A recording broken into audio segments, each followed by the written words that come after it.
Hello, hello, hello. Welcome to the Spring Virtual Spiritual Summit. I am Sean McHugh, also known as Psychic in the City, and I want to welcome you all so much to coming along and being part of this incredible weekend where I have been able to get absolute experts in their field to come forward to share what they do and to give you bits of information, tools, tips, techniques to help you live a more spirit-filled life and just really enjoying a life that is full of ease, happiness, love and joy.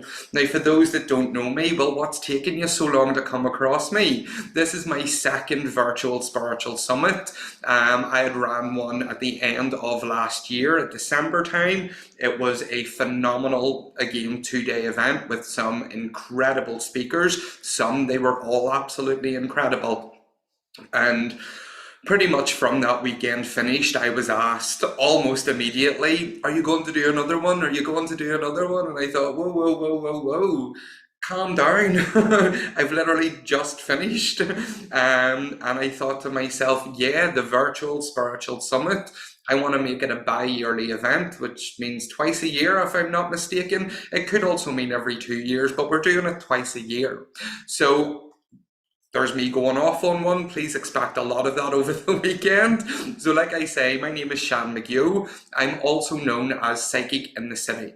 I'm an international TV medium, spiritual mentor, clinical hypnotherapist, and 2 times international best-selling author with my books. My first book that I have wrote is Tarot for Modern Times, and I don't have a copy as they all sold out here. And my most recent book is The Modern Medium, 10 Practical Steps to Mediumship Development in Modern Times. And I really believe that it is my purpose, it is my mission here while I'm living this life on this planet to help people live more spirit-filled lives while doing the same myself. And that's where a lot of the things that I come in really fall into my purpose, the vision that I have for the life that I want to create, and also to help people embrace their own spiritual nature and their own spiritual potential, maybe more or in a different way from what they currently are doing. I've been working as a medium full-time for 12 years. I know it's hard to tell, isn't it? I've been working as a medium for 12 years. I've been doing readings much longer than that. I've traveled to different places, Ireland, England, in Europe, teaching, doing demonstrations of mediumship, providing one-to-one readings, just to really spread the word of spirit and help people really embrace those spiritual gifts that they have. But the more that I've done that, the more I began to understand that, you know, yes, certain people do want to develop their psychic work, their mediumistic abilities, but then there's other people out there that would have been my clients over the years that maybe just love going for a reading, or they love going to demonstrations, and they don't want to develop the way that I would have been teaching people for years. They just want to learn more about themselves, who they are, and how they can really live those happier lives, really embracing those spiritual qualities within. And then my work began to change. And over the 12 years, maybe even longer, I've connected with the most amazing people in what I say is in the metaphysical field. You know, be it mindset coaches, hypnotherapists, past life regression, healers, astrologers, people that work with angels, sound healing, trance work, all of this type of stuff that really broadened my horizons on what it means to be a spiritual person and living a spiritual life. It doesn't necessarily mean that you have to be a medium, or that you have to be a psychic or a tarot reader, or whatever it may be.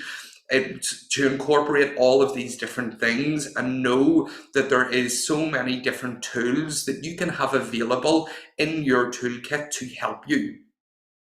Whether it be you come to me for a tarot reading, or you go to the likes of one of my speakers, or any of my speakers that I have today that can help you with what the problem is that you're having in life. And whenever we have those different people that we can go to, when we understand the work of what different people do, then we tend to break free from those limitations and understand that we have the power. The power is within us to live the life the way we absolutely want to. So that's what's really spurred me on first time to do this summit. And because it was so well received the first time round, then here we are again. We're having another one. We have some familiar faces, we have some new faces, and it's just going to be an absolute epic weekend. I know that. And I wanted to bring something a little bit different, because a lot of people know me. You know my story, you know my background, you know when I started to work.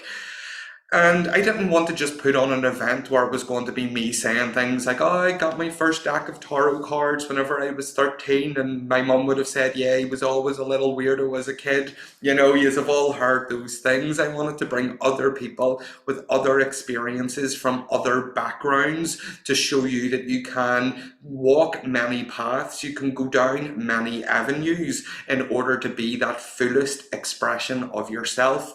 And I think that's just lovely.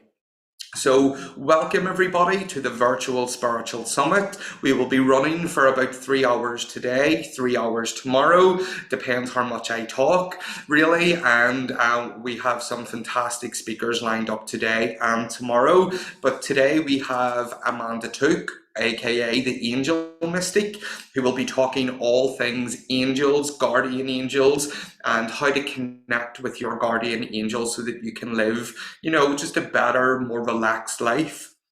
Then we have Dr. Tina Heath joining us again. I've managed to bully Tina into doing 2 days with us. Today, Tina is going to be doing a live past life regression with us all. So we'll be super excited to hopefully chat to one of yous, or maybe two of yous after the regression to see what experience you had and what insight Tina can give into that. So another phenomenal part of the summit. And then also today we have the remarkable Marie Fitzpatrick, who is a medium of almost 20 years working, based in Northern Ireland. She's a medium who's worked all over the place as well, and a spiritual teacher. So Marie and myself will be talking all things spirit and all things mediumship. Odds are I will probably tell everybody that you're doing it wrong if you're not doing it my way. So just be prepared with that one as well. So welcome to the Virtual Spiritual Summit. I hope that you're going to enjoy today, tomorrow, the whole entire weekend. And let's kick things off, shall we, with our first interview, shall we say, that we have taken place. And let me just get this ready to rock and or roll. So let's see. Look at me being Mr. Technical, aren't I fabulous? So we are going over to our segment with the fabulous Amanda Took. Hello, Amanda. Welcome and thank you for being part of my spring virtual spiritual summit. How are you? Yeah, I'm good, thank you. Delighted to be here. It's going to be a fantastic weekend, and we both know that because we're both psychics, so we know the summit's going to be awesome anyway. So, Amanda, you're also known as the Angel Mystic, and trying to describe what it is that you do, I just can't, so I'm going to leave it over to you. What is it exactly that you do, Amanda? Well, what I do varies quite a lot, but I would say that I'm a spiritual teacher, NLP manifestation coach, and business strategist. So I help people basically create the life that they want and have really good spiritual connections so they can tap into the abundance that they really want and have the things that they want in life, but also have that inner peace and have those incredible connections that we get, what I call from the upstairs, your angels and your guides, because it's a little bit scary sometimes when we're stuck in our spiritual closet and we're all these incredible spiritual beings having this human reality, and when we tap into what is up there, everything down here gets a lot easier. Yeah, I 100% agree. But what I really want to know is, and I'm sure you've probably been asked plenty of times, when did it start with you? How did you know you were intuitive? And I want to know, where did you come across blending angels in business? Where did that connection come from? Where do I start? I've always had, some abilities and a real big desire and an interest in, spiritual things, in the woo-woo. Woo-woo. Yeah. My nana was an influence for me. She taught me some things that were really interesting and perhaps some things she shouldn't have taught me. So, Ouija board, don't recommend, yeah. But there was always that going on at family gatherings. Palm reading, tea leaf reading, and basically the big lesson that my nana taught me is that life's eternal, and she proved that to me when she passed. So for me, I've always had this interest. It's been shun upon, it's been Mickey taken from it, but it never ever left me. And it's just grown in momentum. And I got to a point in my life where, as a single parent, I used to have a business which was a bed and breakfast. So it was great, so I could be still a stay-at-home mum. But then I got sick and I got ill and I couldn't do anything but meditate every day. And my family took over the running of the business, and then the business was obviously my income and my home, and I had to get rid of all of that, and it was a very scary, daunting time. And I was asking the angels, what do I need to do? They gave me step by step what to do, which was the start of this business 14 years ago, to which shop to rent, what to offer, what to sell. And from going viewing it 2 weeks later, it was open. I think it was, divinely guided. It was incredible. So when something's easy and it's right and it's meant to happen because it just flows. So yeah, that's sort of how this business started. But essentially, it was my hobby that grew into a full-time career that's really successful and helps people every day all over the world. That's living the dream, in my opinion, isn't it? Being able to help so many people and being able to do what you love and what your passion is. Absolutely. And I know you've been in this field for quite a while now. Yeah, so that's 14 years, 14 years, amazing. 14 years in December, I think it is. So. Oh, coming up to 14 years or coming up to 15? Well, we'll give you your congratulations. Happy anniversary on that now. And I know that you've added so much into your business over the past time that hasn't just been, reading angel cards or angel healing. I know you can really get in and help anybody to live that more abundant life. Definitely. I mean, it started off as, selling crystals and just doing readings in my shop. I no longer have my shop because the upstairs, as I call them, told me to stop my shop and write my book. So I took guidance and did that. That was my first book.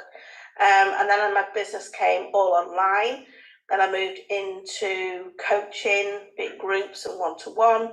I work predominantly with connecting people with their angels, clearing the blocks of fears and limiting beliefs as an NLP coach, and helping them build a business that they love. So also teaching people to read angel cards, because I have my own deck of angel cards. I teach them how to. Angel cards by the Angel Mystic. If anyone wants to go and check them out, go right ahead. Yeah, so I teach people to have, a spiritual business, because I think abundance is there for us all, and we can all tap into that. And we often trip ourselves up and get in our own way and have our fears and blocks and limiting beliefs that have come back from childhood. So I'm sort of, I don't know, a bit of a ninja when it comes to that. I'm able to see how people tell me one thing, but I'm like, no, I can dig into that energy. And I think it's like the power of three when you're using angels, intuition, and all the guidance that we can, and manifesting, and all the spiritual laws that we can use, that we all use every day, but perhaps not even realizing. It becomes a very powerful thing to create a life that we love. And yeah, how lucky am I? Luck has nothing to do with it. It's all got to do with alignment, and that's it, really. We create our own luck, don't we? Absolutely. The amount of people that say to me, "Oh, you're so lucky," and I'm like, "Lucky? No. I got in alignment. I decided what I wanted, and I worked towards it, and I worked in flow." So anytime people say lucky, I'm like, no, we create our own luck. You can either sit on your backside, or you can get up and do it. And the great thing about your work and your teaching is you show people that they're not doing it alone. And I don't mean necessarily they have to depend on you, but the question would be, do I have an angel? Is my angel going to help? Yeah, this is exactly why the first book was called that, Do I Have an Angel? Because that's the question that everybody asks. And of course the answer is yes. But do you use them? Because unless you do, your angels can't help you. And so a lot of us struggle for too long before we go, angels, please can you help me? Whatever it is that we want help with. And it's always better to ask from a place of gratitude rather than please can you, and be that needy energy where, from a manifesting point of view, you're setting a clear intention of what you want help with, and you're expecting it to be delivered, and the angels are just more than happy to help in whatever way they can. But often people think, well, I asked my angels and they didn't do what I said I wanted them to do. And it's because we have a very sometimes tunnel vision of how a problem can be fixed. So when we just focus on the end result that we want, and we're really open to how it can come to us, we are far more likely to notice the synchronicities and the signs that we're getting and move in the right direction, rather than, going, I just want a lottery win. And I'm going I don't get a lottery win, because I want the new house, I want the new car, I want whatever. So I need a lottery win, and that's us doing the how. And from a manifesting point of view, that's not a good move, because that's not our job. That's the job of the universe. Our job is just to be really clear on what it is that we want and be open to how it can come to us. Of course, we have to take action. We can't just sit on our backsides and think, oh, it's just going to manifest and poof, that new car. You're going to be on the drive, and next time I look out the window, it doesn't work like that. You've got to get yourself, like you said, into alignment. You've got to feel worthy, deserving, all of that. So maybe there's some people that are watching this summit that are maybe they've heard of angels, maybe they haven't, maybe they've heard of manifestation, maybe they, aren't so clued in on it. How could people begin to work with their angels a little bit more to help with those manifestations that maybe aren't necessarily the big home and the big car? Maybe people just need a bit of chill, a bit of ease in their life. Yeah, well, I think the ultimate manifestation, and one I like to enjoy every day, is inner peace, and that comes from having great spiritual connections. you know, that's how I found my angels, going through a really dark period in my life and needing the strength to get through it. Angels are very good at giving us that emotional support and the inner strength that we need. The way to start working with your angels is start asking for the help that you want. Like you say, it doesn't have to be, you know, life changing, though they have changed my life from being one on benefits and to now living a life of abundance. But yeah, just start asking, because unless you ask, you're not going to get what it is that you want. So you could just, you know, ask that you get a parking space. You could ask that you get out of a junction quickly and safely. You could ask that you arrive on time. You know, simple things like that. And that starts to build your confidence that something, a force bigger and greater than us, is helping.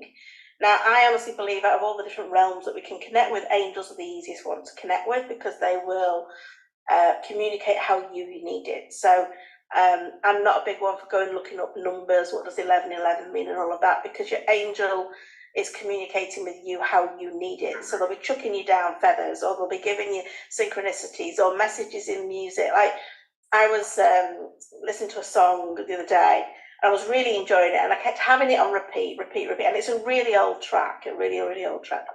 And I was listening to it, and I was loving the words in it and everything. And then that next day I went into a jeweller's, and in the background that track was playing, and I was like, there we go, I need to buy that ring. That was my sign. Love it. And I hope you treated yourself and you bought the ring. I did. Beautiful. Okay, so what about people that are maybe saying, but I'm not psychic like you guys, or I'm not clairvoyant, and how am I supposed to hear my angel? How am I supposed to meet mine? How am I supposed to work with mine? I know, I wish angels were in flashing neon lights and you couldn't miss it, but sadly, you're working with subtle energy. So if you're staying busy in life, you are likely to be missing, you know, signs, synchronicities, and all of that. So you do need to slow down. Meditation's great, but it's certainly not the only way to connect with your angels. First of all, you need to be open to it. And, you know, if you're even having those thoughts going through your head, you're already open. But what I'd like people to remember is that we're all spiritual beings. We've come from spirit, we're going back to spirit, in my opinion. Yeah. And we're having this human reality. I think, you know, we get humanized, we get desensitized in our connections. Now, why would one person come in connected and another person not? I don't think it's even possible. You know, I think we are all connected. It's whether we choose to use those connections or not. And it is like anything. It takes a little bit of practice, a little bit of quietness, a little bit of stillness, a little bit of noticing. And you build it up. You build the relationship up. I think having a relationship with your guardian angel is like building a relationship with your best friend. You need to get to know them. You need to spend some time with them. You need to understand what's going on for them, you know, and the communication. All of that plays a big part in working with your angel and having that good relationship, so that you feel supported in everyday life, so that it feels like they're rolling out the red carpet for you to glide down, because that's how it feels when you've got your angel supporting you. So amazing. Yeah, phenomenal. I'm sort of getting that wee fire lit under me to start connecting with angels again. You know, it's been something that I maybe haven't done as often as I should. Obviously, I work with spirit. You know, I work with the mums and the dads and the grannies and the grandads. You know, that's my type of thing. So if I'm feeling inspired to do it, I hope other people watching are feeling a little bit more inspired to do so, because it is a very different energy. It's a very gentle energy working. Very, yeah. And of course, angels have never been on the earth plane like our loved ones in spirit have, so they do have an incredible energy that is, I find it very emotional. In fact, I'm doing very well not crying right now thinking about it, because whenever I'm teaching people to connect, I'm usually in tears, because it is such an amazing feeling connecting with your angel. It's like nothing else you've ever experienced before. It's just... Yeah. I know I can feel it right in the heart chakra just as we're even communicating, just to each other. I can feel it right there. So it's an absolute beautiful thing. And what advice would you give to someone who is maybe in a bit of a difficult situation in their life currently and they can't really see a way out of it? How can their angels help there? There's so many different ways that you can communicate with your angels, and you can, just start asking in your head. You can ask out loud, you can write it down, and you can always have them write back to you. And that's a really nice way to communicate with them. But the first thing is that you need to focus on the end result that you want and ask your angels to give you what you need to get you there. So sometimes if you're in that dark place, it's just like saying, thank you, angels, for leading me into the light. Thank you, for angels, for helping navigate this difficult situation. Or better still, remembering that every difficult situation we are in, when we're faced with darkness and dark night of the soul and all of that and difficult things, and why did that happen to me? We all have them, because that's what we came here for, to experience things. So it's better looking at what the lessons and the learnings, and the angels gave me a few years ago a system that you can work it out on. So you look at the lesson, the learning, the gift, and the blessing, and you do it in that order. And when you get to the blessing, it means that you've worked with the forgiveness as well. So you've let it go. So you don't keep having the same things repeating. And you're wondering, what the heck? Why does this keep happening to me? Why do I keep feeling the same thing all the time? And it could be in different areas of your life, like not feeling good enough, or, why does everyone let me down? And it happens everywhere, that would be my advice on that. Yeah, that's a fantastic way to look at it, the get to the blessing stage and work through the forgiveness of it, and we'll totally discharge it in someone's energy. So yeah, and just ask angels for assistance with it. Fabulous. I know that you have a short exercise planned for people to connect with their guardian angel, which we will get to in a few moments. But what if someone wants to take their journey to the next stage with connecting with their angels, creating that abundant life? How can people reach out to you for this? There's lots of different things they can do, and there's lots of free resources on my website they can download to help them on the journey. Just reaching over, there's the manifesting manual book that will help them. That is the manifesting journal, which is all about having a daily spiritual and manifesting practice, which will really help people stay on track. I have a membership site, and I have various programs. There's a program starting towards the end of May called Grow Your Own Abundance. Oh. We can all grow our own. It all comes from the inside. It's all about manifesting, but everything I do is manifesting with your angels, because it's just so much easier when you do. The one key thing, whether you do it on your own or whether you do it with some sort of help or support from me, you've got to trust. You've got to trust what you are receiving, what you're getting, and you've got to notice the subtle things. And I think with any type of connection with the upstairs, be it angels, you'll know, but working with spirit, you've got to trust what you're receiving. And that's where people, fall down. They think, oh, no, that can't be right. Can you give me a sign? And that was a sign. So, and it gets all a little bit repetitive, really, doesn't it? So it is about really trusting and understanding your connections and leaning into the universe so it can support you, have what it is that you want, because you didn't come here to struggle. I'm not saying you didn't come here to have problems, because you've got lessons. Yep. You didn't come here to struggle for as long as you're struggling. It's meant to be far easier than we often make it. Absolutely. The wonderful thing about being human, is how complicated we make things. Yeah, absolutely. Very complicated. Absolutely. We can make the most simplest of processes out to be the most complicated thing when it's not like that at all.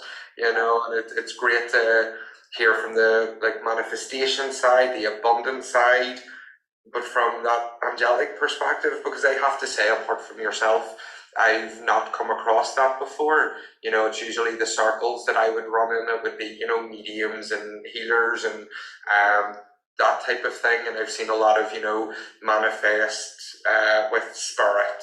Let's just generalize there. And whenever I came across yourself a little while ago, I was like, there's something about this. I just can't put my finger on what keeps me coming back and doing a bit more and looking a bit more and trying to figure it out just a little bit more. So I'm very interested about your Grow Your Own Abundance. Tell us more about that. Can we get an exclusive? Well, Grow Your Own Abundance is a 6-week manifestation program that's running live on a Thursday evening. I think, let me look at my calendar. When does it start? May. Oh, it starts on the 25th of May. So that's exciting, and it is obviously recorded so people can do it in their own time too, and they always have access to it. But each week we are gathering together on Zoom to, you know, look at the fundamentals of manifesting with your angels' help, so that people can get out of their own way, you know, understand where they're at now and why, because we need to know that, then get clear on what their desires are, and then find the routes forward to get to these desires by unraveling some of the fears, the blocks, and the limiting beliefs, so that they can have this manifestation process, so they can always grow their own abundance, whether it is in health, wealth, you know, relationships, business, whatever they want. Yeah. Fabulous, sounds fabulous. And it's only starting in a few days. Based on this is running on the 20th and 21st. So that's talk about alignment there. I know, it's interesting, isn't it? It's just nice whenever everything flows, just wonderful. Yes, well, I know that your contact information is on the speakers page. If anyone wants to go and connect, I will be sending out emails as well also.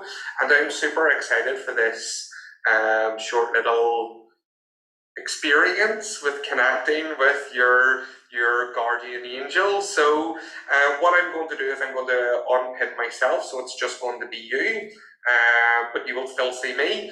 If you want to get ready to rock and roll with that wonderful experience for everybody. Yeah, lovely. Okay, so the first thing I want to say is that you are already connected. People don't need to think, oh, I'm going to connect. You are already connected. And all you need to do is trust what you get. So there may be, you know, a random name comes up. When I learned that my guardian angel's name was Jeff, I thought, well, I've made that up. So it came to light, though, that I'm rubbish at remembering names, and they gave me the name Jeff because I've got 2 family members called Jeff, so I ain't going to forget that one.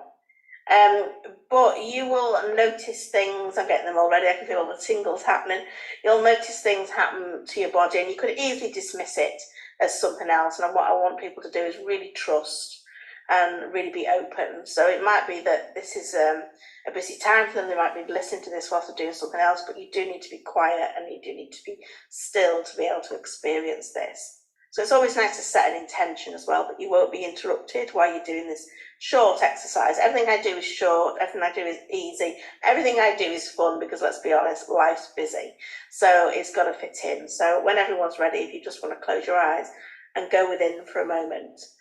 And as you go within and you focus on your breath, focus on your inner world.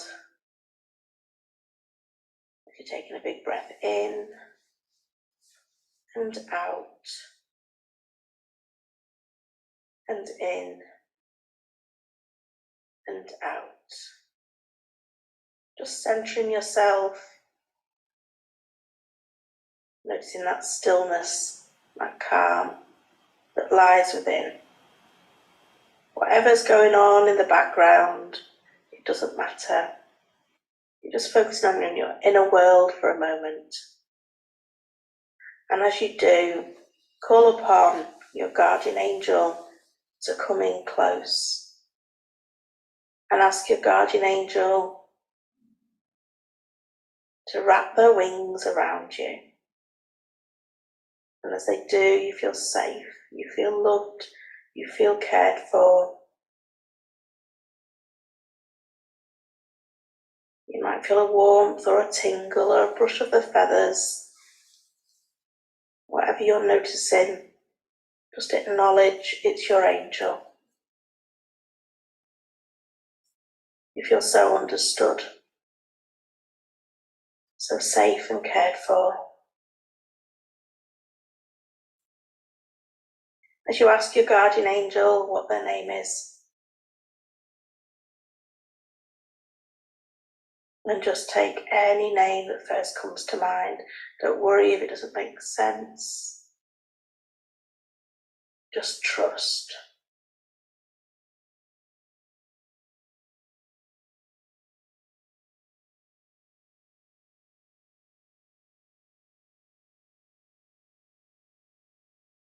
And know that you can connect in again whenever you want. As you thank your guardian angel for coming in so close today.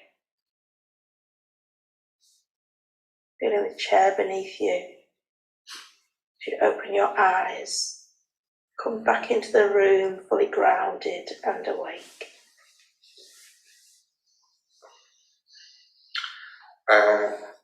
I felt the cobwebs all over my face. Did you? I love that one. I was like, I'm rubbing my eyes. I'm not crying. I can just feel that. I'm not crying, you are. Not being cute. That was wonderful. Thank you so much, Amanda. And I'm sure you would go into things a bit deeper and whenever people are working with you, whether it be privately or during any of your programs. What a phenomenal experience that was. I felt my angel, he came right up behind me. It's been a while from I've connected, but I don't think he was too bothered, so that's okay. No, they're very good. They don't get offended, you know. Yeah. They can be chucking us signs all the time, and we can be ignoring them, and we're struggling, and they never get offended, you know. Yeah. It's incredible, but I'm glad you were able to experience that, so that's good. Very much so, and I'm sure everybody else watching at home has been able to make a connection. If not, watch the replay again. Come back and do it again. Sometimes in the beginning stages, it can take that 3, 4, or 5 times before you feel something, and it's always good having that short guided exercise to lead you there until you're comfortable doing it on your own. Amanda, thank you so much. I'm so happy that you've joined the Virtual Spiritual Summit. You've given a lot of information and a lot of useful tools and tips and hints for people and just how to live a more spirit-filled, happy life, which is the main reason for this summit. So thank you. I want to thank you for being a guest. And while we've got you on, you're going to come back again, aren't you? Hey, nothing like backing someone into a corner, is there, guys? Amanda, thank you so much. And I'm going to hand it back over to Shan in the future at the summit. All right. Well, thank you very much, Shan from the past. I have to say you're looking awful handsome, but you kind of need your eyebrows done, so make sure you sort that out for the future. What a fantastic segment with the angel mystic Amanda. Angels are such a pleasure to work with. They are such a real gentle energy that you can incorporate through your day-to-day life, you know. So I hope that you have enjoyed that little exercise, meditation, that little spiritual experience that Amanda has guided us all through, and I hope that you've got some lovely sensations or feelings or even just awarenesses while you were doing it, because I always like to make it very clear to people that, you know, you don't have to be psychic or a medium in order to connect with spirit and with angels and this type of stuff. You don't need to be doing things to the degree that I do in order to feel your own family around you or your guardian angel, or to indeed apply spiritual practices to your life. You know, I hope the world just gets to that point with our spiritual evolution that there's not really going to be much need for mediums, because we're going to be able to just see and hear and feel our loved ones anyway, because we are all spiritual beings. We're just having a human experience. So if we are spirit, if that's who we really are, then why can't we talk to that which we really are? But sometimes we get a little bit crazy in life, and we have all these beliefs and these thoughts and these feelings in and around what it means to be spiritual or even religious. And then we tend to distance ourselves from those abilities that are so strong within us, even though we're working with energy on a very subtle vibration. So, in my book, The Modern Medium, 10 Practical Steps for Mediumship Development, I should say my number one ranking best-selling book, but you probably already know that. The first section, the first step in this entire book is all on spiritual development, you know, which I feel is something that is so often overlooked in a lot of, shall we say, development for psychic work or mediumistic work.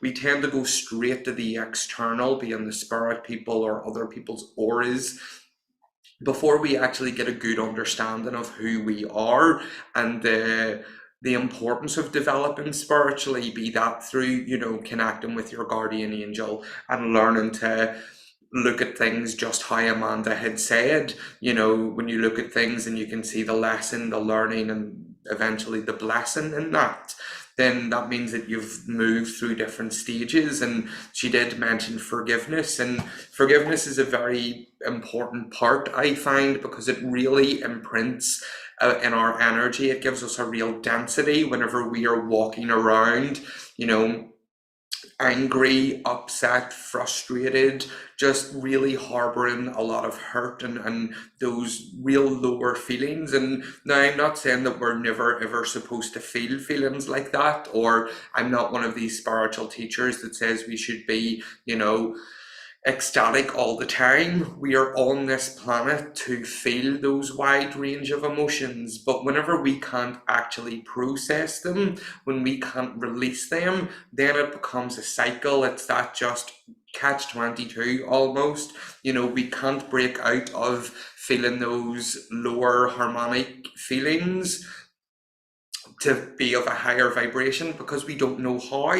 So then whenever we're feeling those low vibrations, what we're sending out to the universe is a dense vibration, and when the universe always matches what we give out, then it gives us back more experiences that are matching those anger and hurt and upset. And forgiveness is such an amazing exercise in order to help you release those feelings of hurt, in order to just really discharge those memories that you're holding and maybe replaying in your mind. And it is an exercise that I've put in my book that I would like to share with you right now, um, just because I think it would be very beneficial. No one said I look awful handsome, but then, by the way, I don't really think I would know if you did. Feel free to write on Facebook, God Chan, you're looking awful handsome today. So let me see. So spiritual self-development, it's one of those things that will absolutely begin to make massive, massive changes in your life. So one of the things that I suggest to people to do is to practice forgiveness. And this is an exercise that you can do in solitude. You do not need to go addressing people that you feel have hurt you or wronged you in any way. But how I went about this was I would have sat quietly and taken a few breaths in and out and just relaxed myself. I wasn't really going into meditation. I just wanted to relax my body. And then I would bring to mind the memory of a situation or a person that I feel had, you know, upset me, where I've been carrying that hurt. And I would review that memory from my perspective. And then what I would also do is I would try to look at it from the perspective of the people involved. So I could detach from myself and become an objective viewer of that experience.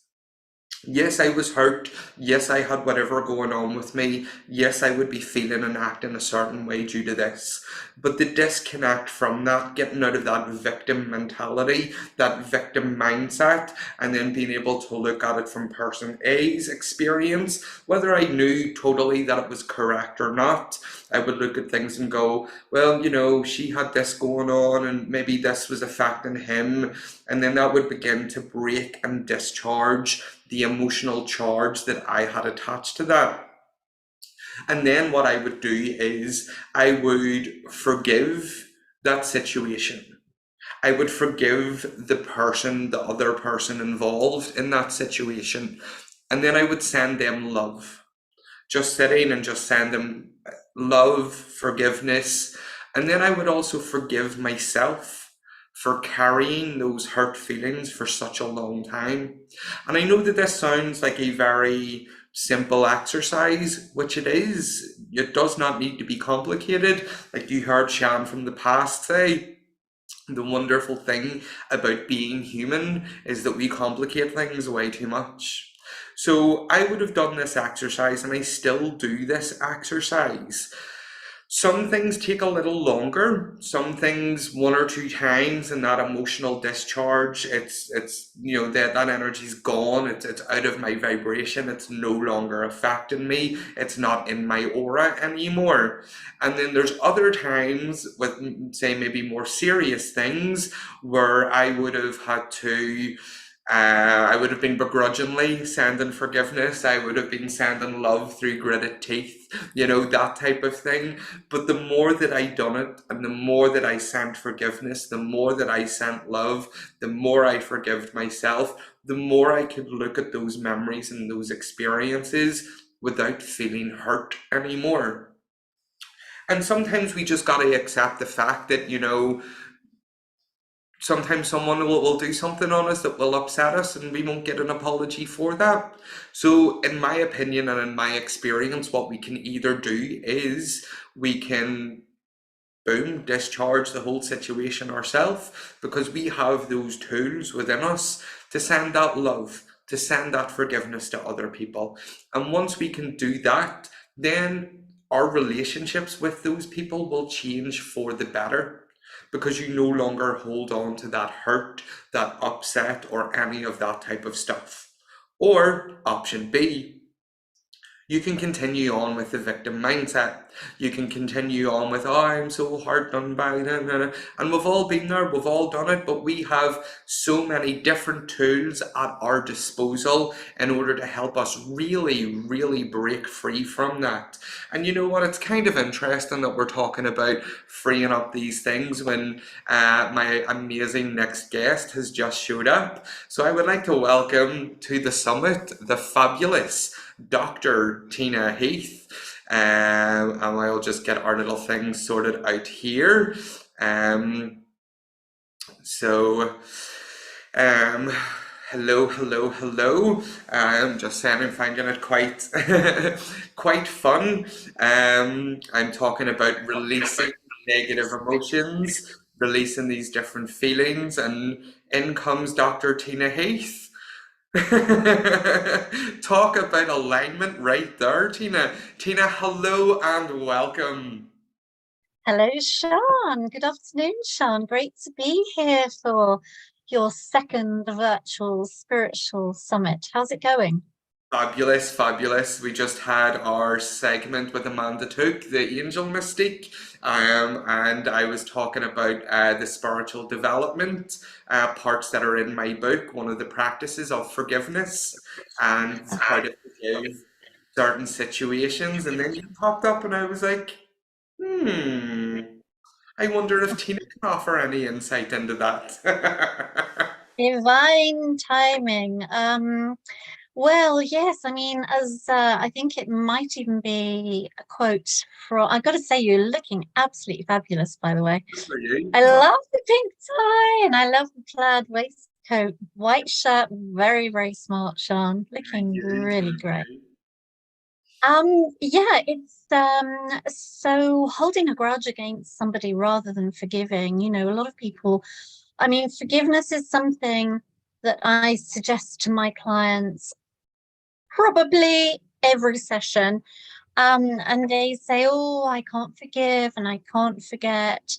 Well, I think it's a quote from Alice in Wonderland. It's like drinking from the bottle marked poison and expecting the other person to die. Yep. Okay? Yeah. It's the biggest stumbling block for everyone, because it's not what's happened, it's your reaction to it. And I like to suggest to my clients, my hypnotherapy clients, that you think of a way of responding rather than reacting. Yeah. And when you respond, and you respond with forgiveness, then you heal yourself from the trauma. Fantastic. And there's me just immediately getting stuck in with you, Tina, by the way. So, Tina, who are you and what is it exactly that you do? Thank I you. Well, I love the questions anyway, I think Sean. It's my we know each other. big passion in life. Yeah, we know each Um, other that well. We just get stuck right into it. But I forget other people mightn't know you. By the way, what do you think about this? That's our style. So hello everyone, I'm Dr. Tina Heath. I'm a transpersonal psychologist and hypnotherapist. I've practiced for 35 years in the field of mental science, and as I said a moment ago, it is my big passion in life, helping people to look at what they're doing, look at how they are reacting and responding, and finding a way to go in a different, healthier, happier, also slimmer, but that's something I'll be talking about tomorrow, direction. Just releases all kinds of negative thoughts, feelings, and emotions to clear the path. I'm Yeah. kind of guessing that's what you were picking up on. Yeah, Following. absolutely. And you are 100% an expert in your field. Like, that's absolutely incredible. 30 plus years of helping people break free on a daily basis, that's absolutely phenomenal. And for those that don't know, Tina joined my first summit, and she done her segment on what was holding you back, what was keeping you stuck. And Tina's also the creator of a fabulous program called Slim for Life. So I thought to myself when I was doing this summit, we'll get Tina to do 2 days. We'll get her to do something with past life regression, and then we'll get her to do something with like weight loss. And I didn't give her an option to say yes or no. I just said this is what you're doing. So I know that today we're going to be focusing on past life regression, which is something that is, in my opinion, so cool. I love past life regression. Had it done a few times, would do it with clients now and again. But I know that it's something that you've worked with quite a lot over the years. Yes, yes. By the way, Sean, thank you for inviting me for 2 days, two presentations. It's an absolute delight to be here. As you know, for me, yes, I've been in this field for a long time, but the science of human behavior is interesting, rewarding, and terrific fun. It's not a chore. I get to do a job. It's a job because I get paid for it, but I get to do a topic that I absolutely love. And so it is, hearing people's innermost struggles and helping them to find a solution is literally just such fun. So I'm grateful to be here again tomorrow. I'm going to do past life regression today. I was thinking just before I came on, when I first trained in becoming a hypnotherapist, because prior to that, without going into all my background, prior to that, I was training to become a counsellor, but I didn't like the results my clients were getting.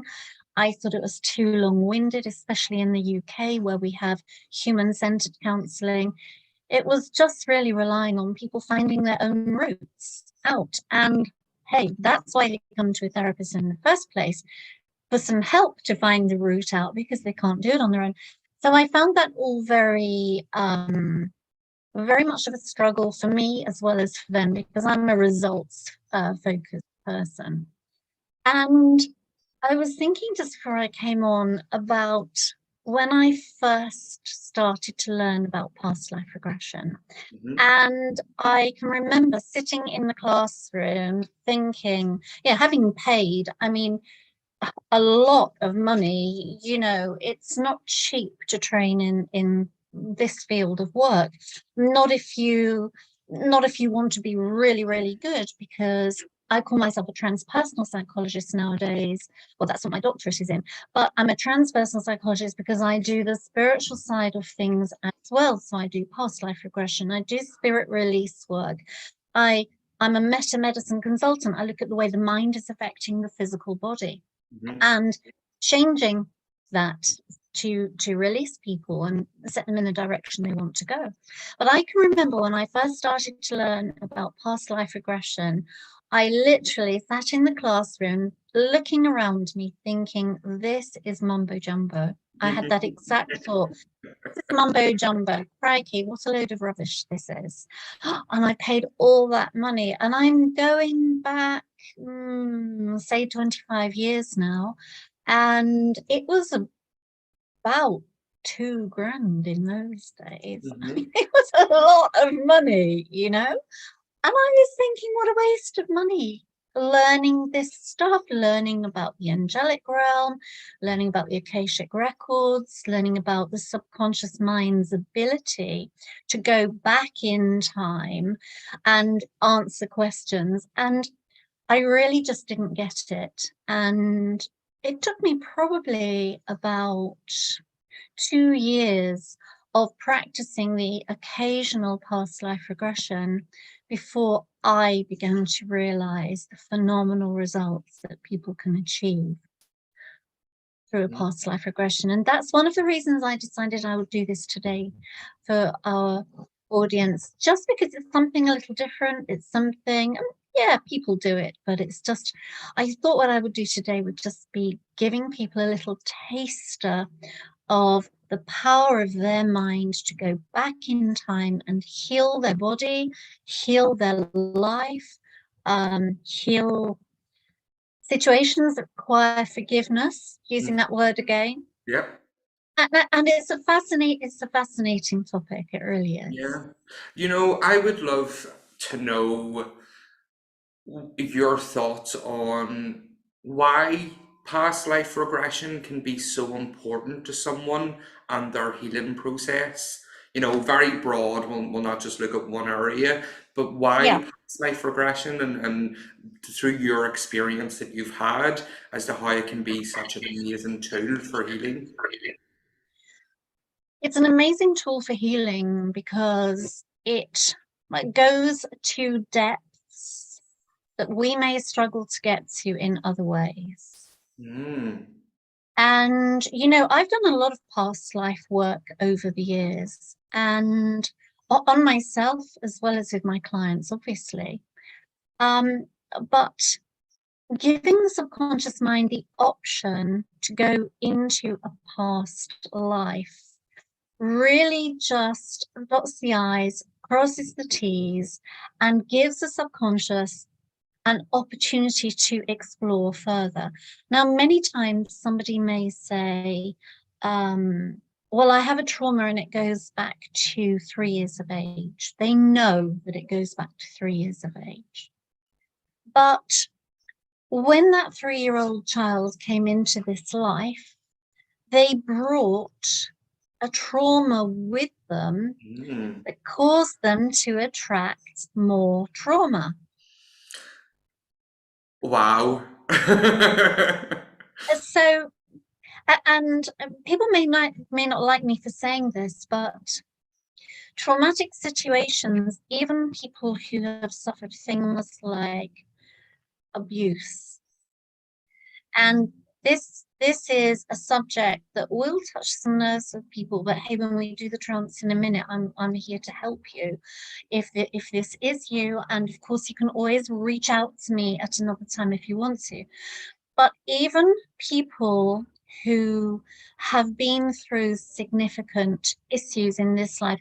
Could be abuse, could be breakdown of relationships, could be violent attacks, could be miscarriages, could be just about anything that you can think of. My view is that when you came into this life, you came in to attract that drama. I know this is raw for some people because you needed to learn from it. And we learn from challenges. When life is sunshine, lollipops, and roses every day, we don't learn anything. We learn from the challenges, we learn from the trauma. And this is why resolving those issues and releasing those issues not only clears you in this life, but also clears you as you go into the next life. And whether or not, I'm sure there are some people in our audience today, Sean, who are non-believers. And one of the first questions I always ask my private clients is, are you spiritually minded? Often they'll say, do you mean I go to church? No. So I'll take that further. I'll say, I wonder whether you believe in the afterlife or you believe in reincarnation. Most people will say, I'm not sure, I'm on the fence. So for our audience today, whether you're on the fence, whether you're not sure, or whether you're a total believer or a total non-believer, all I'm going to be doing today is giving your the subconscious part of your mind, an opportunity to explore possibilities that could explore what's holding you back, explore maybe why you struggle with relationships, for example, maybe why you have a health issue, for example. I've regressed many people back to biblical times, and they are in this life suffering with fibromyalgia. And regressing them back to biblical times, they were people who were stoned. Oh. Yeah. Wow. Yeah, it's so interesting. It's so interesting. So That's amazing. So I have two questions. I want to go in two different directions here. So not really a question, this one. I remember we spoke sometime about whatever drama was going on at my life at the time and how down in the dumps I was. And Dr. Tina, being Dr. Tina, was like, well, you manifested that in your life. And I was like, not what I'm looking for, not looking that comfort. You were like, no, no. What learning did you get from that experience? That's what you manifested in. And sometimes that may come around like a trauma or a hard time or a this or a that or any of those topics that you spoke of. You're like, but you needed to manifest that learning experience. And that totally changed my perspective on going through those difficult things in life and help me explain those things to my clients as well. So I know you had mentioned, trauma and bringing it forward. There's the learning aspect of that as well. So I just wanted to just remind you of that little conversation we had a while ago, and it yeah, made absolutely. Absolutely. so. Oh, go on ahead. So for example, we wouldn't choose to be abused. Yeah. But what we would choose, perhaps, would be to learn to stand up for ourselves better, to learn to speak out for ourselves more, to learn to be more assertive about what's acceptable and what's not acceptable, maybe to become more open-minded about sharing our experiences, maybe being willing to call on others to help us through certain experiences rather than holding it all in for ourselves. There are many, many different aspects. Yeah, absolutely. And I think it's very empowering to find those things out rather than, as I've done myself over the years, per me, per me, per me. Whenever it's like you can just flip that around and look at the learning and the growth and the Yeah, it just makes things much easier. So you've probably done X amount of regressions in your career. Um, is there any sort of like, I don't want to say like famous people that you've regressed to, but any unusual stories from people's regressions that you can chat about? One I was just thinking about, I don't want to go too deep into stories Mhm. at the moment because I don't want to preempt something. Okay. People, I'll just touch on a couple of things, but people joining me for the hypnotic trance, which I'm going to do in a moment, I don't want to make suggestions. I'm a hypnotherapist. I don't want to make suggestions at the moment that could possibly taint your journey, a healing journey. But just as an example, I regressed someone recently, a woman in her 50s, who had always struggled throughout her life. She'd struggled with relationships. She had never been able to hold down a relationship for more than about 6 months. She'd never lived with a man. And she actually came to me for something completely unrelated. She came to me regarding her weight because she was about 4.5 stones overweight. And it was mainly around her middle that she was carrying it, around the tummy and the hips. So I knew there was emotional turmoil, the tummy.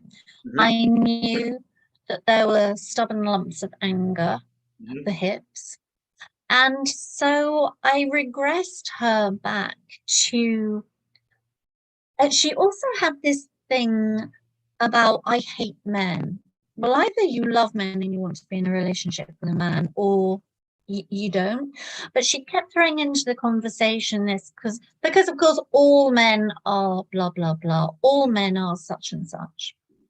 And so anyway, long story short, I regressed her and she found herself in the center of a village with two men holding her head down a well. And they were punishing her for something, and they would lift her head up, and then they would push her head back down again into the well until she could barely breathe, and then back up and back down. And I asked her to look into the eyes of the people who had done this to her. Mhm. One was her father in this life, one was her brother in this life. She recognized them both. And so her soul had obviously traveled with her father and her brother in this life. But her trauma around men went back to then, and that was something like the 11th century that we go Wow. back to. But talking about that forgiving subject again, Mhm. by forgiving them in that life, she was also able to forgive them in this life. And I caught up with her quite recently, and she's been in a relationship now for 2 years, engaged, ready to be married. So happy Fabulous. ending. A Yeah. happy ending. But most people who come to me for past life regression, uh, they they have a preconception that they were someone famous. They were Helen of Troy, or they were Mozart, Yeah. or they were Uh-huh. Julius. They're not one of Julius Caesar's soldiers. They're not even Julius Caesar's right-hand man. They were Julius Caesar, and the reason they feel is because they love Roman artifacts, and they love the Roman style, and they've decorated the house in the Roman style. There was only one Julius Caesar. I have not yet regressed anybody back to him. Yeah. Um, and so sometimes people can be disappointed. And no, you were actually a shepherd at that time. Yeah. Yeah. Um, many people think that they were Mozart because of their passion for a musical instrument or their passion for classical music. Again, there was only one Mozart. The last person actually who came to me for regression therapy, thinking she was Mozart, and she was adamant, because she even had a sixth sense in channeling his music. And she could play Mozart without having to read the notes. So Okay. she was convinced. But when I regressed her to around the 1930s, wartime, Second World War time. She was a soldier, who on a Friday evening used to play the piano in the pub, and all the other guys would come around the piano and they'd sing songs, and this person would play the piano, and it was all such a lot of fun. But Not it was Mozart. it wasn't Mozart. It was an interesting past life, but it wasn't Mozart. So, what I'm going to be doing today is just a little taster. Don't have expectations. Just, this isn't one-to-one. This is something generic, and this is a shortened version of what I do in private sessions, a very much shortened version. Yep. So don't be disappointed, but I would love for people to go into this with the view of just releasing something that's been holding them back, or learning something new about themselves. Fabulous. Well, I know I got you on a little bit earlier, so that means if needs be, there's that little bit of time uh, to make that we can chat at the end. Or if you're feeling inspired to add a little something into your trance, work away. It's all good. So I will Super. just hand it right over to you then now, Tina, for this wonderful past life regression. I do want to start by saying if you're driving or operating heavy machinery, please don't listen.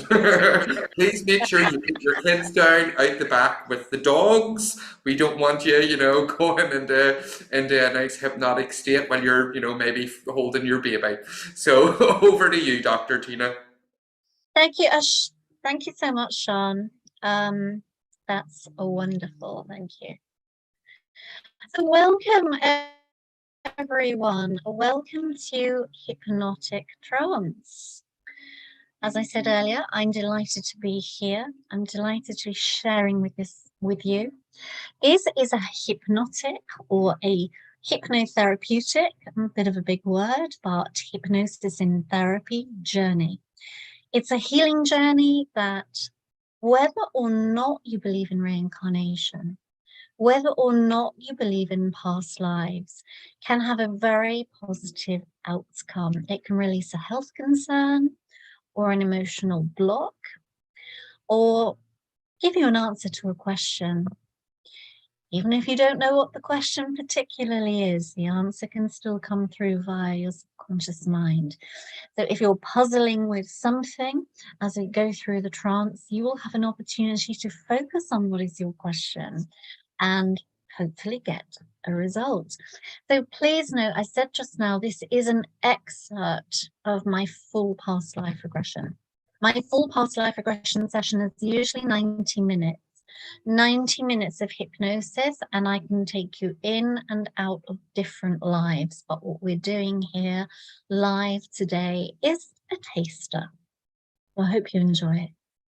The subconscious mind can't tell the difference between what's a topic of the imagination or what's real. So if you're following this with me, just let what happens happen. There's no right or wrong here. For safety, enjoyment, and effectiveness, I'd love for you to stop what you're doing and give me your undivided attention.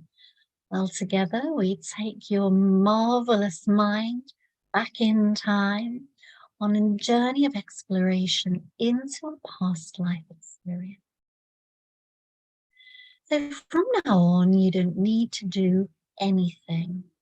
You can simply relax and let your mind go on this beautiful journey of self-discovery. So make yourself comfortable now. Rest your head back and close your eyes just as soon as you feel ready. As you hear my words, you can notice yourself becoming more and more deeply relaxed with each easy, gentle, relaxing breath you take. Allow the muscles in your face to soften and relax. Any tension in your head can dissolve away. Any tension in your forehead, any tension around the eyes, or perhaps in your jaws or your mouth, allow it to simply relax, drift down and dissolve away. And pay attention to your breathing, because if you need to awaken at any time, you will do so feeling refreshed and alert. And as you notice your breathing, you can become aware of the gentle rise and fall that happens all by itself. And allow yourself now to take a few deeper breaths. And as you do so, I'd like you to imagine that you're breathing in peace. That's right. Imagine that you're breathing in peace and breathing away all worries. Breathing in harmony, tranquility, and breathing away all cares and concerns. That's it. And now I'd like you to imagine warm sensations are entering into your body through your toes. So that at first your feet begin to feel very warm and relaxed. Then let that comfort fill your ankles and flow into your legs, releasing any tension in your calf muscles, knees, thighs. Let those warm sensations flow into your body, filling your stomach, releasing any tension that may be resting in your stomach and your hips. And your back now as that comfort flows through your spine, filling your entire body now as inch by inch, muscle group through muscle group, you notice you really can relax every fiber of your being. Relaxing even deeper now as you allow that comfort to flow into every organ, every cell in your body. Let those warm feelings fill your shoulders, flowing through your arms, into your hands, as you enjoy this deeply, beautifully relaxing, comforting experience, where you can let go, simply go with the flow of my voice, the flow of your thoughts, flow of each easy breath as you continue to breathe in peace and to breathe away cares and concerns, drifting, dreaming, as all other sounds apart from my voice seem to fade away into the distance. Noticing a wonderful sense of stillness, relaxing you from the top of your head down through to the tips of your fingers and the tips of your toes, drifting now. Drifting with my words, your subconscious mind opens, becoming more accessible, more receptive to new learnings, changing old beliefs as you relax. So comfortably here, remaining attentive to my voice, there, here, so calm.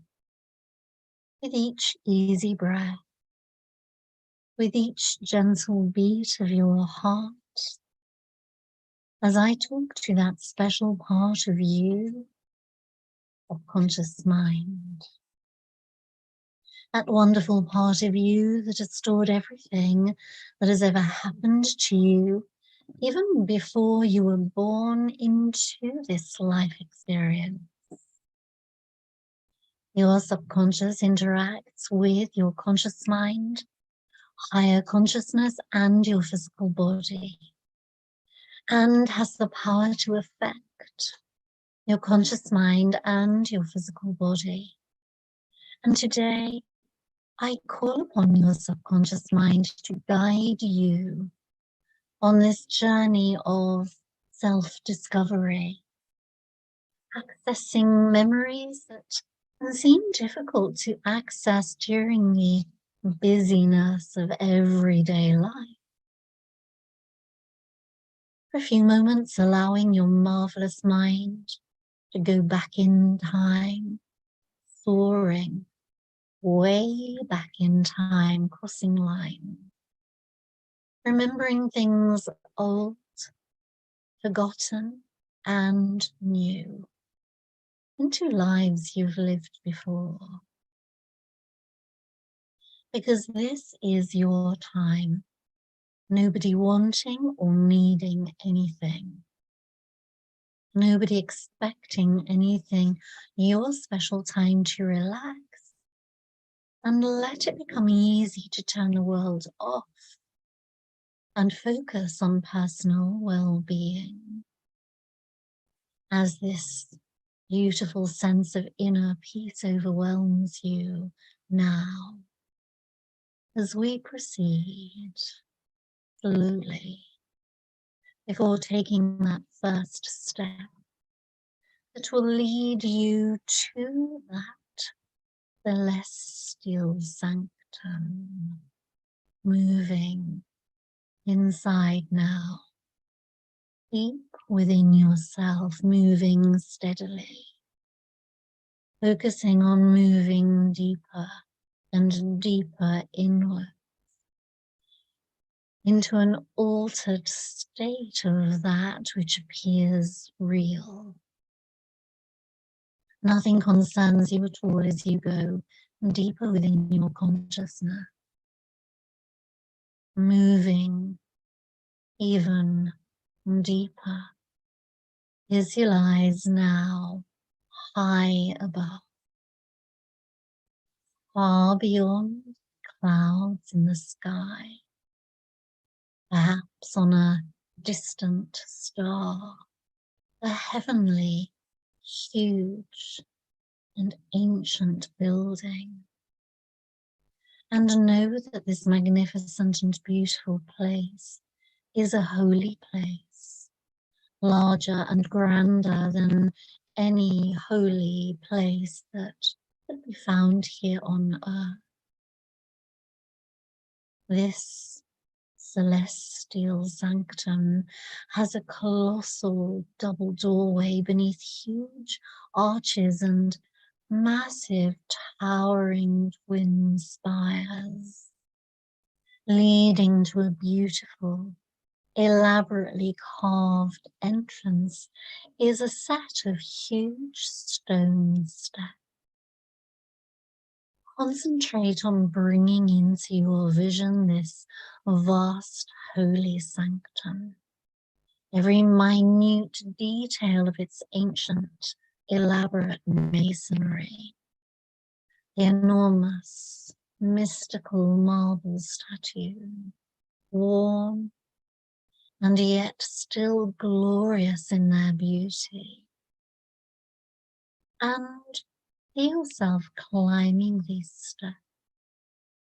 Notice the rough-hewn granite as your shoes touch each step, one after the other. The long climb. But you have a wonderful feeling in your heart of expectation, anticipation. At last you reach the top and stand beneath the immense carved wood door. Pause for a moment. Stretch out a hand to feel the rough texture of the wood. Feel the cracks the knots, the joins in the heavy timber. Now give a slight push to one of the doors. And notice how easily it swings open, inviting and welcoming you, as gradually the dimly lit interior is revealed to you. And step by step, across the threshold, onto the flagstones of the vestibule. Look around you. Observe the high vaulted ceilings, elaborate stained glass windows, stunning columns, and row after row of wooden benches. And you sense that many people have been here before you on their own quest to explore their innermost self, who they really are, where they've been, different lives they've experienced. Shafts of light slant diagonally across these benches. The air smells sweetly of incense, and you are overwhelmed by the stillness and the magnificence of the scene. The energy of the building beckons you in, and you feel so at ease. In the low light, there's a wonderful atmosphere, quiet, deep voices are chanting in the background. The incense smells somehow familiar. Candles and lamps are burning. And your attention is drawn to an alcove in which a large, exquisite red ruby is brightly illuminated. The gorgeous, rich red color is powerfully exciting to look at. You stand and stare, absorb that strong, energetic color into the whole of your being. Let it resonate deep within you as its power connects you with your primal survival center, connecting your physical body with your environment, harnessing courage, the resourcefulness of our ancestors, their challenges and triumphs, including war, famine, natural disasters and events that in the past may have threatened the basic survival. And you notice your own inner voice, the voice of stability, reassuring you, you are safe, you are secure. Right here, right now, all is love, all is grounded. It's time now for personal transformation, growth, and all answers will be given with love.